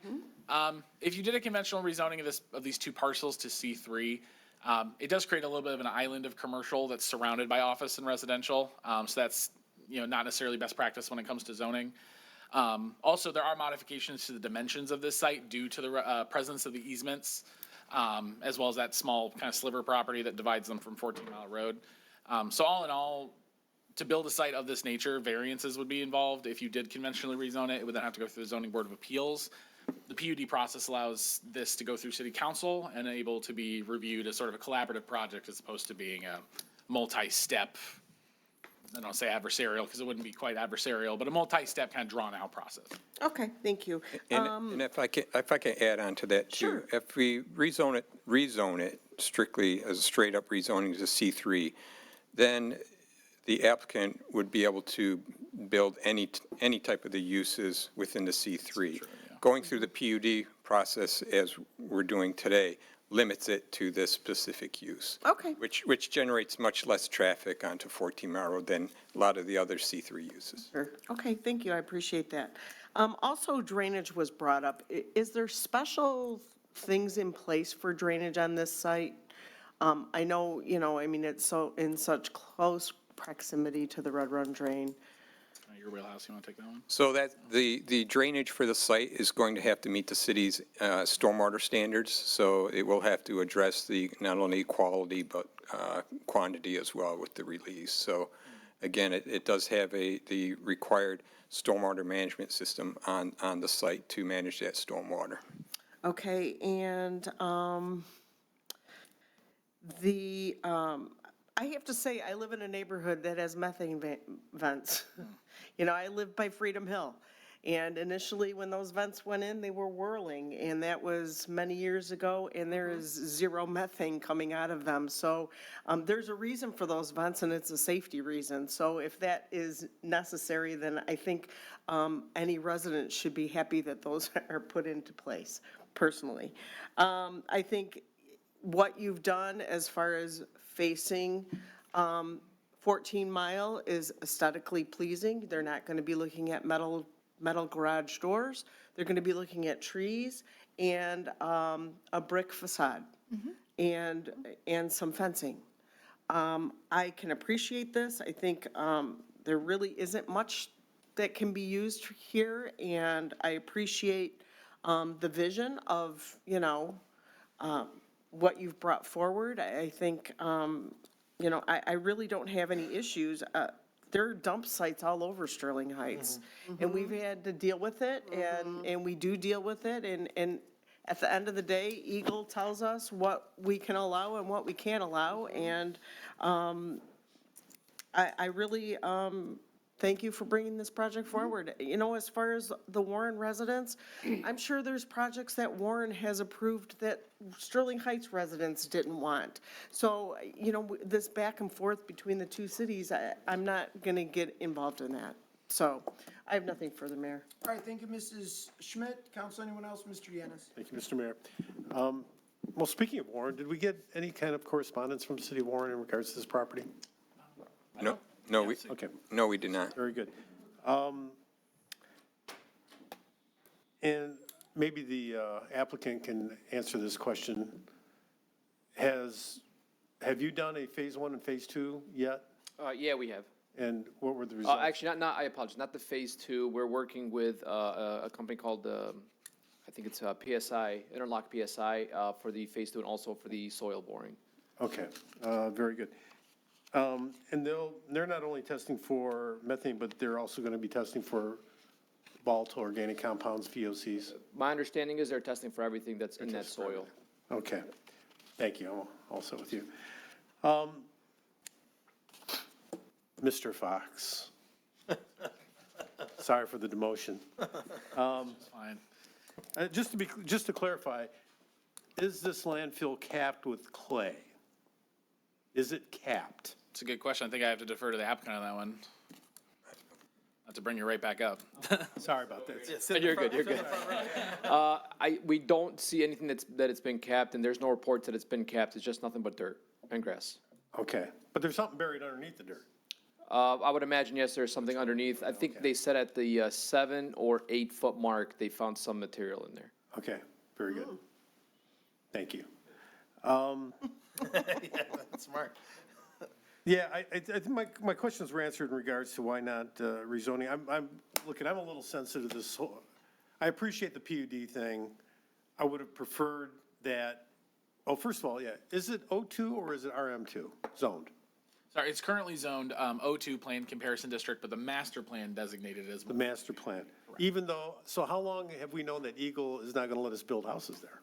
I believe the applicant was the first one to formally receive, about a year, yeah, they were the first ones to formally receive approval. When we were going through the master planning process, we weren't sure to the extent in which there was pollution in the area, thus it was designated multifamily residential. Okay. And wasn't somebody going to build apartments there a couple years back and? Family friendly. I think that was this gentleman right here, yeah. That was you. Yeah, and they were the ones who discovered that it wasn't be permitted. So. Bingo, okay. Yeah, I just would have preferred that, you know, the whole idea, again, of the PUD is that you have something that matches that zoning but doesn't quite fit. Now the PUD is just, it's open zoning. It's just open zoning, and we're gonna probably see a request for a PUD at 16 a Mound, probably. So we'll have to take that into consideration. But I think that, yeah, I think I agree with my colleagues on this one. I know that there was a store that was built in Utica on Van Dyke, not far from here, that had an issue with pollution and some leakage, and Eagle just made them blacktop the parking lot, and that sealed it. And that was satisfactory. I'm satisfied with the fact that the state will review this and make a determination as to whether it's safe to build this property or not. Like a lot of storage facilities, you don't get a lot of traffic in and out. You get the occasional traffic. I think that's fine. I know it's vacant land. Will you be nice to the deer if they come walking through your property? You have deer at your property too, yeah. Yeah, so, unless the state of Michigan has a problem with this, I don't particularly have a problem with this, so I will support it. That's all I have, Mr. Mayor. Thank you, Mr. Yanis. Mrs. Zarko. I'm going to echo, well, first of all, a lot of my questions have already been answered. And I'm going to agree with my colleagues that I think this is a good use for this parcel. I only have one question. And it has to do with the setback from the center of 14 Mile, going from 95 feet to 85 feet, and what the reasoning was behind that. And is it reduction in units? Is it, so you can give me an idea of why that's necessary? I believe we had the reduction because we have that drainage in the back, and to allow us for more units to put in there where it makes sense to actually build a mini storage there, we had to have that extra 10 So it feet. would have been a reduction in units had you. Correct, yes, Okay, yes. that's what I thought, but I needed for you to say that. Mr. Chair, sorry, if I could just jump in and also kind of add to that. This site is unique in the fact that it actually has very wide drive aisles as well. The reason for that being when trucks are maneuvering the site, it was, the fire department as well as the developer thought it was the best interest to make sure that turn radius can be preserved. So that additional 10 feet also allows for wider drive aisles in order to make sure the trucks can have a turn radius. So wanted to add that as well. Well, thank you for doing that, thank you. Mr. Fox? No, but other than that, I really say this is a good project. It's a good use for this parcel, as I said. And I know over the years, there have been temporary suggested uses for it, you know, parking for a festival or something like that. And it's never really had anything that's permanent. And I know that what we're approving tonight is your concept, and knowing that it has to go through the state before your concept can actually be implemented. So I'm comfortable moving forward, and I wish you a lot of luck. Thank you, appreciate it. All right, Nothing further. Thank you, Mrs. Zarko, and good luck to you guys. I think it is a very unique project. It looks great, and I expect it'll be a good one for you. So I don't have anything to add. So council, with no further discussion, all in favor say aye. Aye. Opposed, motion carries. Congratulations, guys. Good luck. Next up is the consent agenda. Is there anyone who'd like to speak on tonight's consent agenda? If not, council, we need a motion. Mr. Mayor? Mrs. Koski? Move to approve the consent agenda as presented. Support. It's been moved and supported with no discussion. All in favor say aye. Aye. Opposed, motion carries. Next item up tonight is to consider a request to transfer ownership of an escrowed 2025 Class C liquor license with dance permit and new entertainment permit from Huron-Clinton Metropolitan Authority to All Malak LLC, doing business as Moments Restaurant and Bar, and transfer location from 31300 Metro Parkway, Mount Clemens, Michigan, to 37864 Van Dyke, Sterling Heights, Michigan. Would the applicant like to make any statements? You don't have to. Sure. Mr. Mayor, City Councilor, ladies and gentlemen, it's my pleasure to meet you. This is my first time in here. So I'm creating a new project as a bar and restaurant. And I and my family, because it's gonna be a business family, we wanna introduce, we wanna make sure that this project is gonna be unique with the food, with the drinks, with everything there. It's gonna be, I think, classic and classy, with some music, classic music, with singer, classic also, light and soft music, not that noisy. And I hope that Sterling Heights people and other cities gonna enjoy that what we are gonna produce for them and you also. Maybe by next weekend, gonna be the grand opening, and you all guys are in, you have my invitation to honor me with the grand opening, and I will be more happy to host you there. Thank you so much. All right, thank you very much, If sir. you want to ask me anything, I'm here. Yeah, if we have any questions, I would recommend you stay close because we typically do, so you don't want to be going back and forth like that last guy was. He was only in the second row and he got tired of it. So, Sit in the first. you know, probably we're going to ask you to tell us about your menu, you know, tell us about your experience, tell us about, you know, how you got into the restaurant industry or what experience. If you want to tell us that now, this could be a good opportunity. For sure. Let me bring my menu because it's on the phone. Okay. If not, that gonna take a long time. On your time, I think it's. We'll do this. Why don't you just sit tight? Anybody else on this one? Council, we need a motion. Mr. Mayor, Mr. Radke.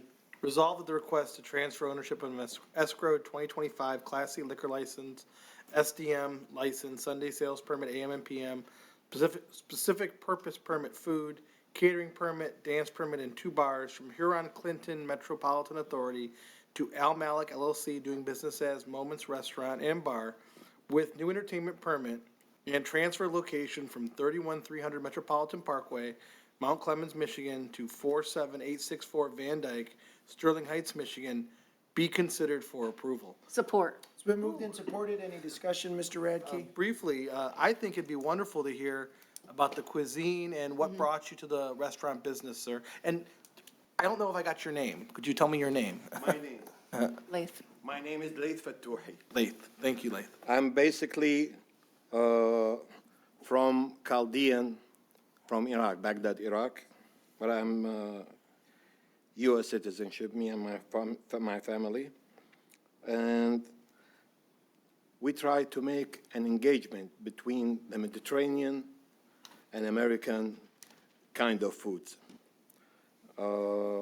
Here is the menu if you want to know. You don't have to tell us the whole menu, but just give us some highlights, you know, what kind of, What are you going to like to eat when yeah, you? what are we going to be, eating? Have in my restaurant, I think. Pizza, hamburgers, hot dogs, french fries.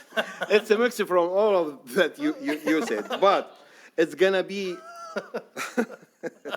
correctly from the country that it came from. Like in here. I also put a flag on every single plate.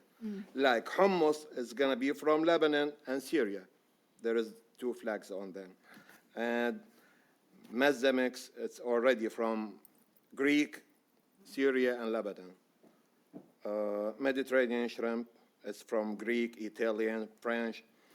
And for the main course, there is a shawarma. It came from, Lebanese and Iraqi. And some boneless chicken, that's gonna be from Italian. Chicken kofta from Middle East. It's like Lamb Mediterranean kebab. fusion. Mediterranean I fusion. think you all taste our food. What The special thing on that is gonna be the ingredients and the recipes. That's gonna be our, not like the whole restaurant. What, if you know, if you go to several restaurants, you're gonna, I think, taste the same shawarma and kebab and everything. So in our restaurant, you're gonna taste our recipes, and we're gonna still have it, no change for that. Yes, sir. So what I wanted to ask was, what brought you to the restaurant industry? Have you done this before? Have you worked in other restaurants, or why do you want to open a restaurant? Well, Yeah. in my basic country, I do have a restaurant, and already it was my father career. So we worked at that. It was called a Silver Star in Baghdad. You know, unstable environments there make you work in different kinds of work. After that, we lose that business, and I owned a community clubs, which is serve already drink and food. And for the same reason, we already lose that job also. And after that, when we moved from our country to here, that's before, I think, 13 years ago, I work with many jobs till I found out that I have to got my project for my children. I mean, for my... What I would tell you is I've been by your place. I looked in the windows because I was just there at the Japanese steakhouse in that same parking lot. It seemed like it was looking very nice, like you're putting in a very nice bar and restaurant. It seemed very like modern, but classy. Simple and classy. Yes. So I'm willing to vote yes on this. I think you have the right idea. You seem to be putting an investment in the community, turning an empty store space that used to be a Subway, I want to say, into a very nice restaurant. So I'm happy to do that. I'm glad that you're here. That's all I have, Mr. Mayor. All right, thank you, Mr. Radke. Council, anyone else? If not, good luck. Oh, Ms. Zarko, sorry. Just one question. Has this transfer already been approved by the state?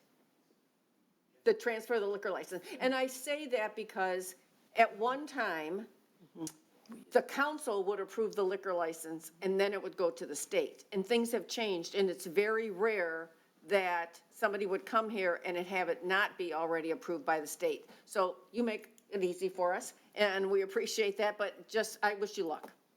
That was my only question. The state. First of all, because I have to tell you that this project take from me about 2 years and 3 months. I faced many difficulties on that project. But first of all, when I applied for the liquor license, here the guys in the city told me that maybe I could have it like in the regular way. I applied, and in Lansing, they said they're going to approve me for that. After 1 year, I think, they said that we already give it for the new buildings. Well, they know it's not a new building, but a new project. So they took about 1 year. After that, I applied to purchase one and move it to under my authority. That's fine, and I appreciate you doing that, and I'm excited for you. So Thank you so I wish you much. luck, because I can tell that you're excited. As I told you, I wish I can host you. The grand opening gonna be next weekend. So if you honored me, I can host you there with the best I can do for you. Okay, we appreciate it. Thank you so much. All right, thank you so much, sir. Without any further discussion, all in favor signify by saying aye. Aye. Opposed, motion carries. Good luck. Congrats. Good luck, sir. We will see you there. All right, we'll go on to communications. Any communication tonight? If not, I'll close that portion. I think Yeah, public communications from citizens. Okay, come on up, sir.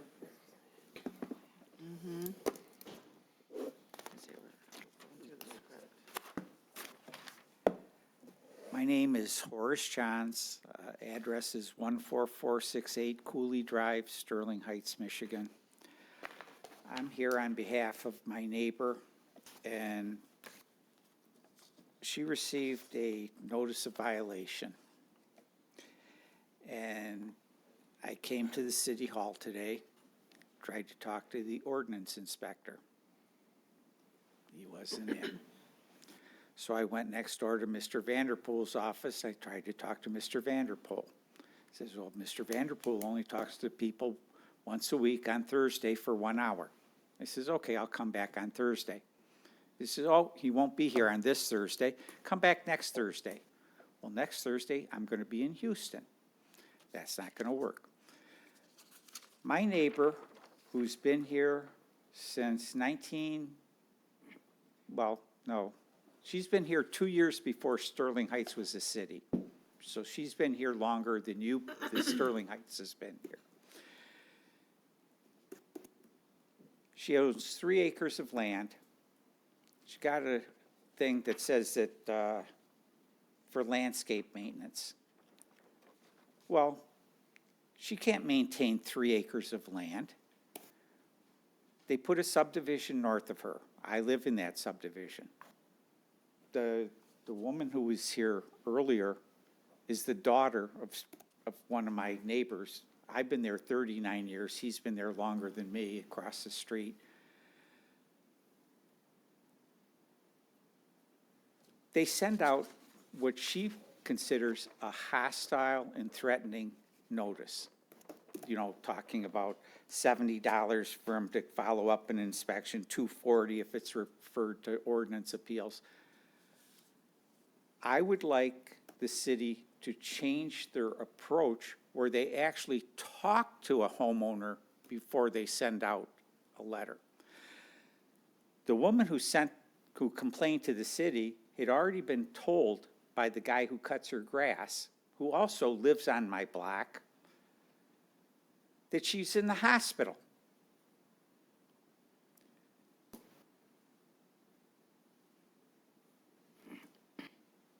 How can you do this to people? Okay. The second thing is that I took my wife to the doctor today. We had lunch at Chili's at 12 Mile and Mound. We're coming up Mound to 16 Mile Road. And before we got to 16 Mile Road, there's a place called Trunker, some commercial building by the Red River thing. And the city has to maintain the Red River drain, correct? That's city property? Well, whoever's supposed to maintain that isn't maintaining it because the weeds are growing all the way through their wrought iron fence. You come down 16 Mile to Shaner, go up Shaner. There's a tree that's dead growing over the sidewalk south of Clinton River Road on the east side of the street. City didn't cut down the tree, but they're sending out violation notices to some elderly woman who's got 3 acres of property. She lets the people who live, in the subdivision north of her, south of her, they can do whatever they want next to her property. If they want to, one guy, my next door neighbor, has extended the grass all the way back to the front half of her property where she has grass. I've extended it partway, but Mr. Vanderpool should see people more than.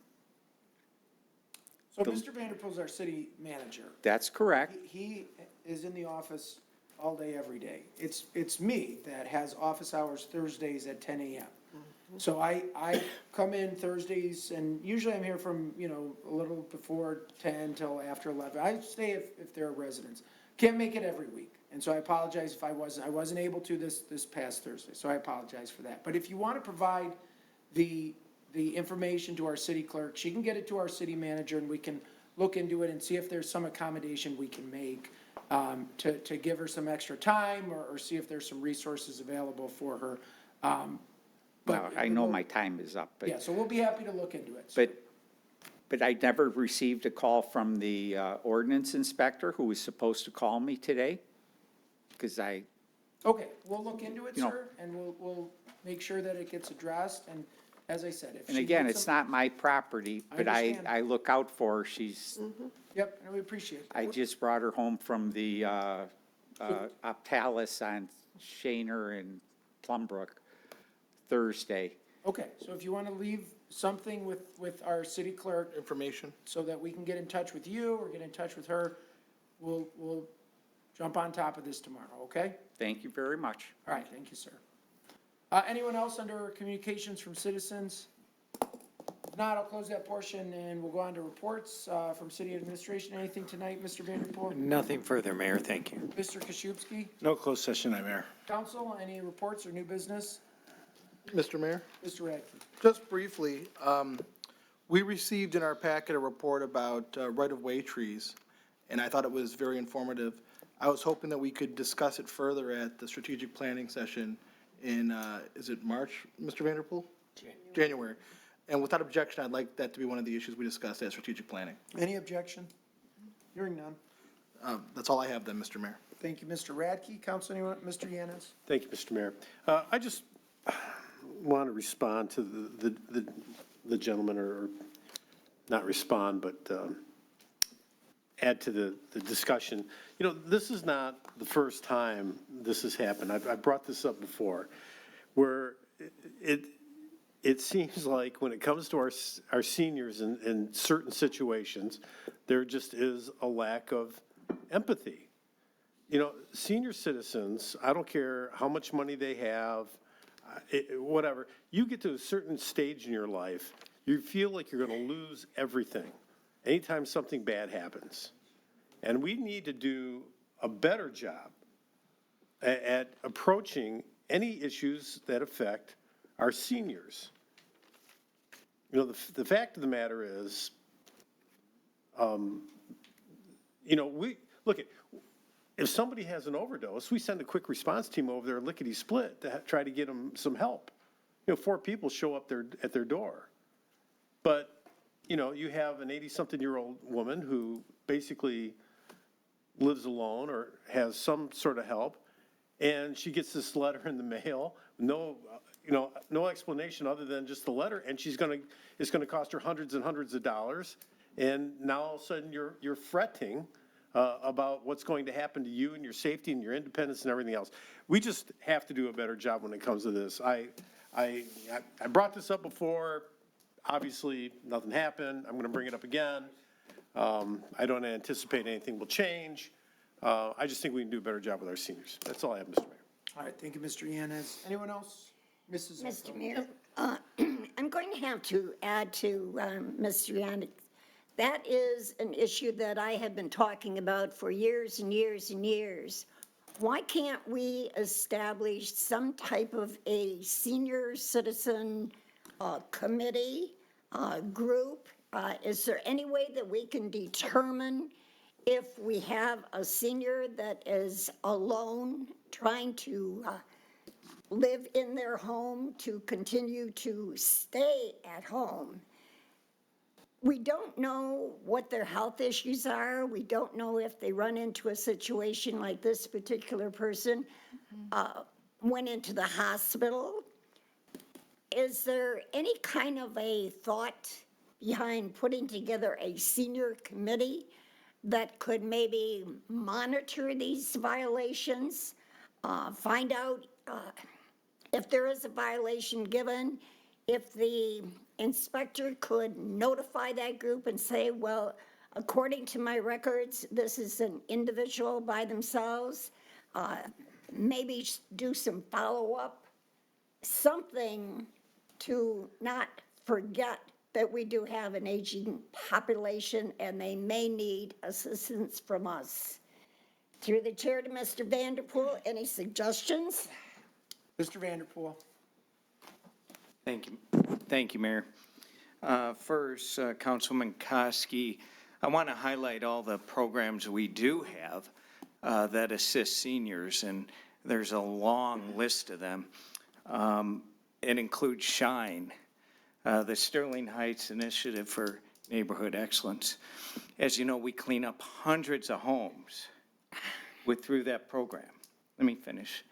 And most of those residents are seniors. That's why we have that program. That's why we created it. In addition, I think, as you may well know, we have the home chore program that's run through a community development block grant program. And almost all of those participants are seniors. We heavily market that program. We meet with seniors all the time, explaining to them these resources that are available to them. The case that you're reacting to, we don't know the circumstances surrounding it. Councilman Yen has brought up one other case. We deal with hundreds, well over 1,000 property maintenance issues every year.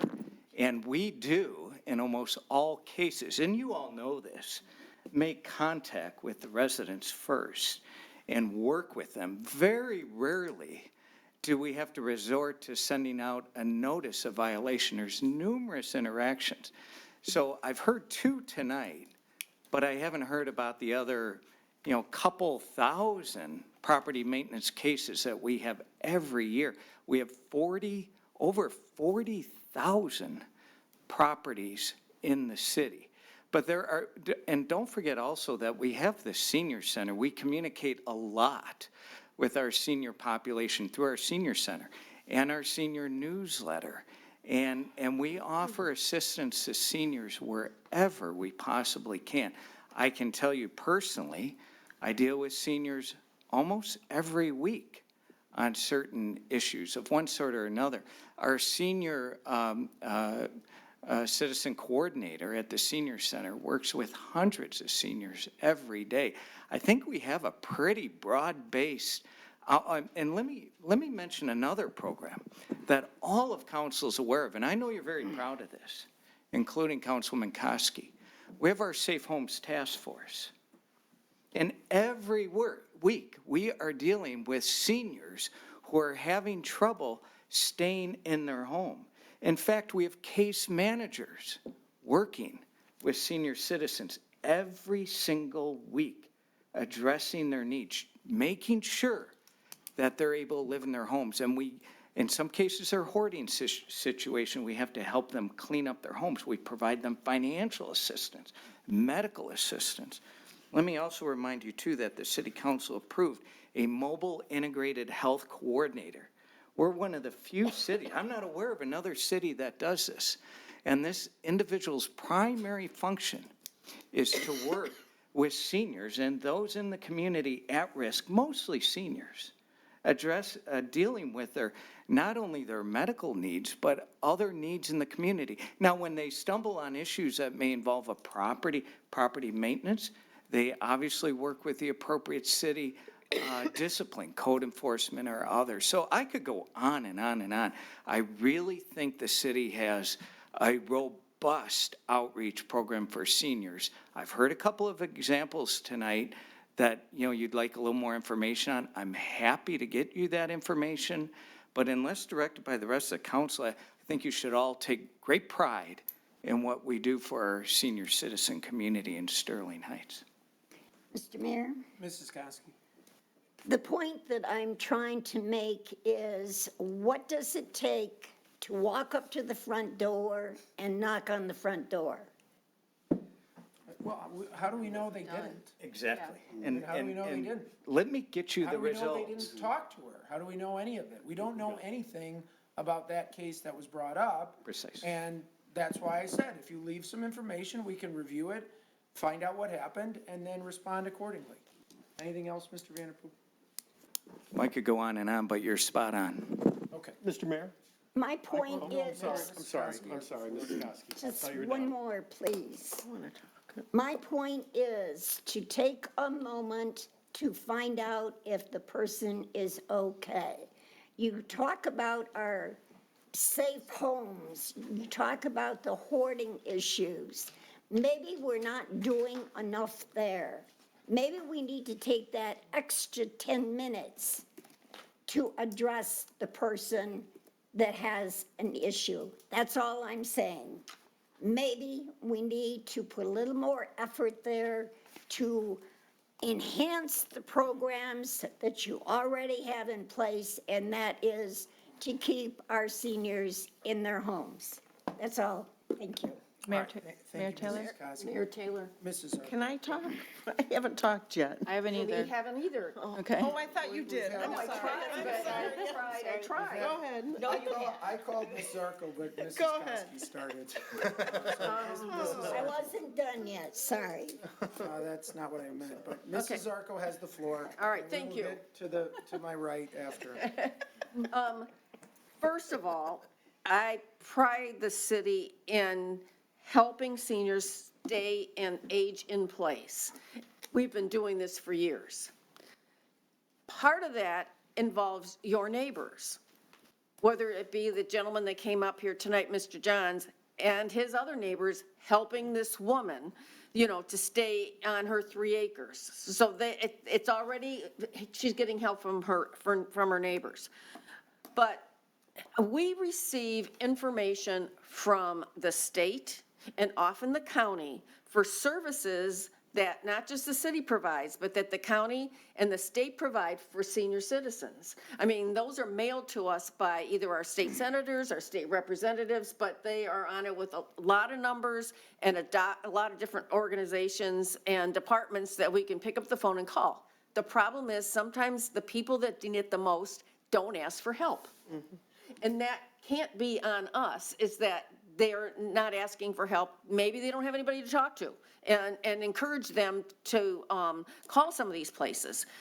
So I guess if we have the senior center, if we could provide information at the senior center for the visitors there, that would be the same information but duplicated, where when they come to a meeting or they come to play cards or they know that these are the numbers that they can call. And that would be for veteran services and senior services, some of our housing, you know, the subsidized housing that we have in the community. But to me, I think we've already provided resources. We just need maybe to do another publication. Or maybe some kind of workshop to let people know that we can help them if they let us know what kind of help they need. That's the point I'm trying to make. So, nothing further, but I think we are doing a good job. It's just some of these fall through the cracks. And we're gonna find out how we can fix it. We're not just letting it go, we're gonna find out how we can fix this problem. So, nothing further. All right, thank you, Mrs. Zarko. Mrs. Schmidt. Thank you, Barb. Thank you, Mayor Taylor, and I apologize. I'm going to go back to the beginning of the meeting, and I didn't want to interrupt the flow of the meeting. So through the chair to Dr. Parcells, since you're still here, can you tell us what other communities were selected for the housing supply program, acceleration program? We're only one in Michigan. I sure can. We're actually one of 3 in Michigan. So Michigan is kind of dominating the conversation on this one. Marquette County, through a partnership with the city and county and the county land bank, and also Romulus. I could spell, I could tell you faster. But this one is on a rolling basis. So there are going to be other cohorts. We just happen to be in the inaugural one. I know that there is, I can't find it. Let me see. I can't find the full list right now. Can you just get it to us? Yes, I sure can. Okay. I have to say, this is a big deal. National League of Cities, you know, when we go to the National League of City Conference, when we go to MML, we're like one of the biggest cities there. When we go to the National League of Cities, we're nobody. We're a little fish in a huge pond, and we are considered a medium-sized city in the country. So for us to be selected through NLC, I think this is really an awesome honor and situation for us to be involved in. I'm excited. And I'm glad that you made the fact that this is not just about putting in apartments.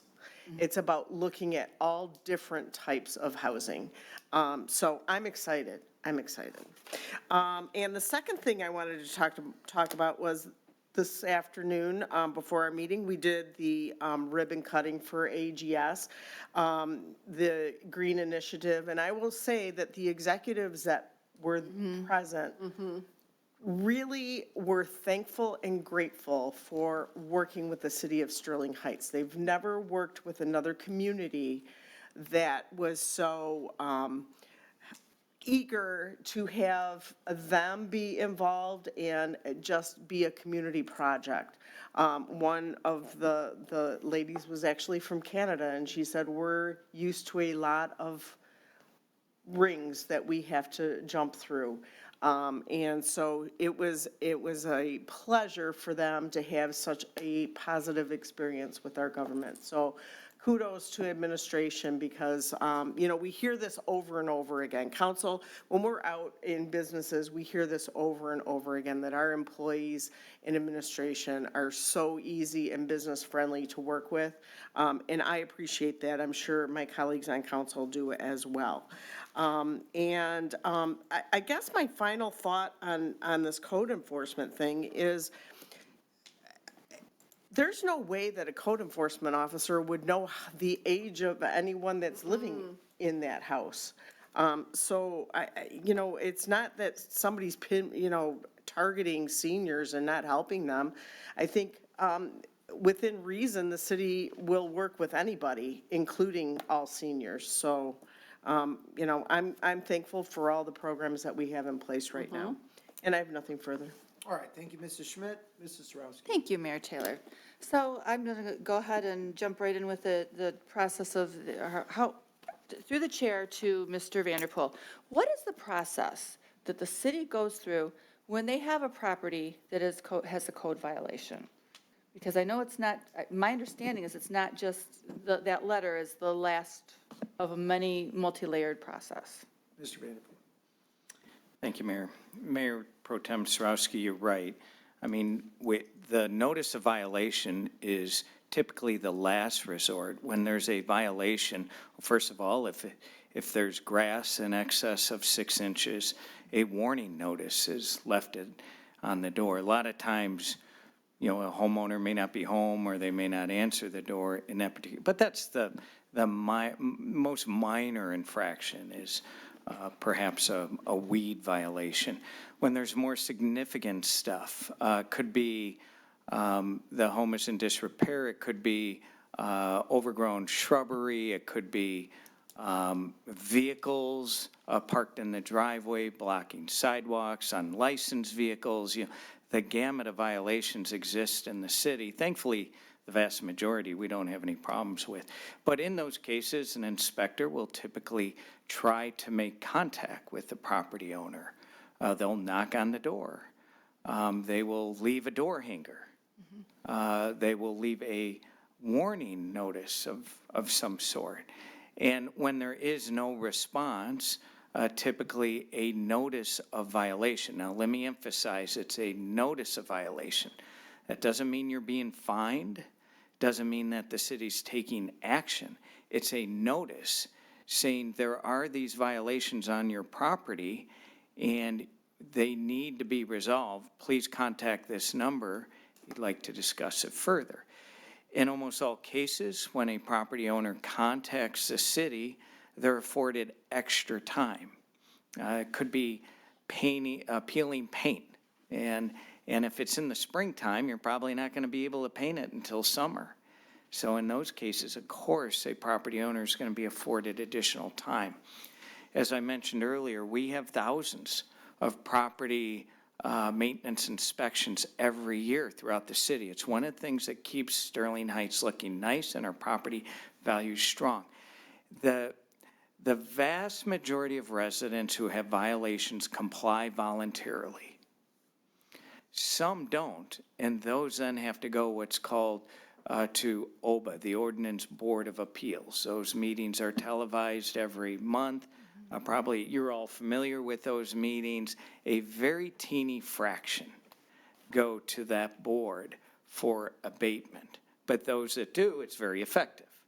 The board will, it's basically a judicial body appointed by the mayor and city council to hear property maintenance violation problems across the city. And we probably get about 600 of those a year. So again, a teeny fraction of the overall violations.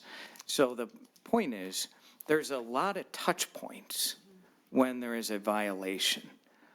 Before a formal notice goes out, before it goes to the Ordinance Board of Appeals for a formal hearing. And in almost all cases, we try to work with residents, but Councilwoman Schmidt's spot on. We don't try to determine the age of the household, who's head of the household. If there's a violation, we try to make contact, and ultimately we send a notice to the property owner, and we often have no idea what their age is. Thank you. So that does help explain it. I work, most of my adult life, I've worked with seniors, and I, as a nurse, advocate for them on a daily basis. But seniors and anyone who is not able to keep up their property, there is a lot of fear that they're going to be found unable to live alone. They're not in a safe environment. They're not asking for help because they don't want anyone to see how bad it could be oftentimes. And so the thing that we have to understand, and that we've made, some of my colleagues have made notice of, is that people still have their own rights to live in what they want to live in and how they want to live until they're unsafe and hurting themselves, and maybe at that time something can change. But we don't have the right to go in and dig into their history, dig into their age, dig into their ability unless they reach out. That is something that we have to respect, that they have those issues. If they reach out, if they say anything, we reach out during ordinance notifications, violation notifications. That's what we try to do. We're not trying to ignore that they're seniors. It is hard to keep up property when you're older. Shoot, I don't want to be cutting my grass when I'm in my 70s and 80s. I want, if I can't afford to have it done, what's going to happen? My grass is going to get out of hand. So you have to, it's a challenge when you're living at home and you're aging in your own home. And so we do understand that, but if we assume by age, even if you don't know if that property is now deeded off to the son, and mom might be living there, but that's not mom's responsibility any longer. So that doesn't mean who lives there in their age or their ability is something we can dig into. We can reach out. If we see them, we knock on the doors, but they have to tell us they need help. So that is just something that I want to protect people's rights to have their own privacy. We have that right. So that is something I think is extremely important to mention, especially I deal with, like I said, seniors all day long, and they don't want me in their business 90% of the time, even if I'm trying to help. So there's that. So on a different notice, we do have a couple of really good things that we did have happen today, and I really just wanted to reiterate and remind that I am very happy to see the Project Search young gentlemen, ladies and gentlemen that came today. They are going to learn so many good things here. It is important that we are able to provide that for a number of different reasons, but the ability to care for all those who have, and assist all those who have needs this is just a great opportunity.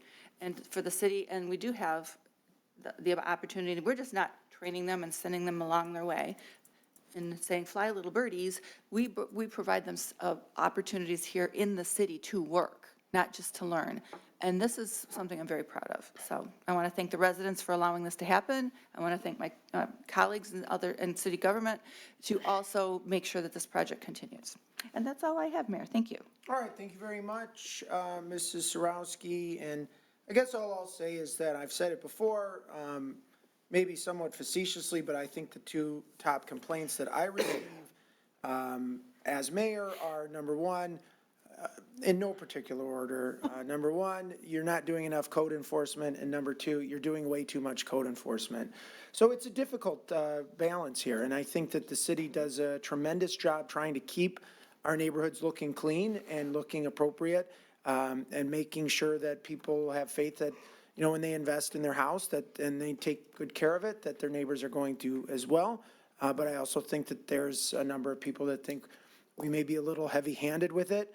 I would say, in 15-plus years, I don't think I would say that in any way that we target seniors or that we're non-responsive to the needs of the senior community. We certainly can learn and do better and do more. But I think at this point, you know, we need to understand what this particular case is all about. And I'm certain we will and work to a good resolution. You know, 3 acres is a lot to maintain. I mean, it's, you know, sort of to Mayor Pro Tem Sarowski's point, you want, and Mrs. Zarco's, you want people to be able to live wherever they want to live, and certainly they should be able to. But if there's an issue with the ability to maintain the property that you have, you know, at some point, maybe you have to consider that as well. So we'll look into it, and we'll do our best to make sure it's addressed. And I want to thank everybody for coming out and participating tonight and all the presentations. And council, without any further discussion, I'd entertain a motion to adjourn. So moved. Support. Moved and supported. Without any discussion, all in favor signify by saying aye. Aye. Opposed? Motion carries. Meeting is adjourned. Thank you.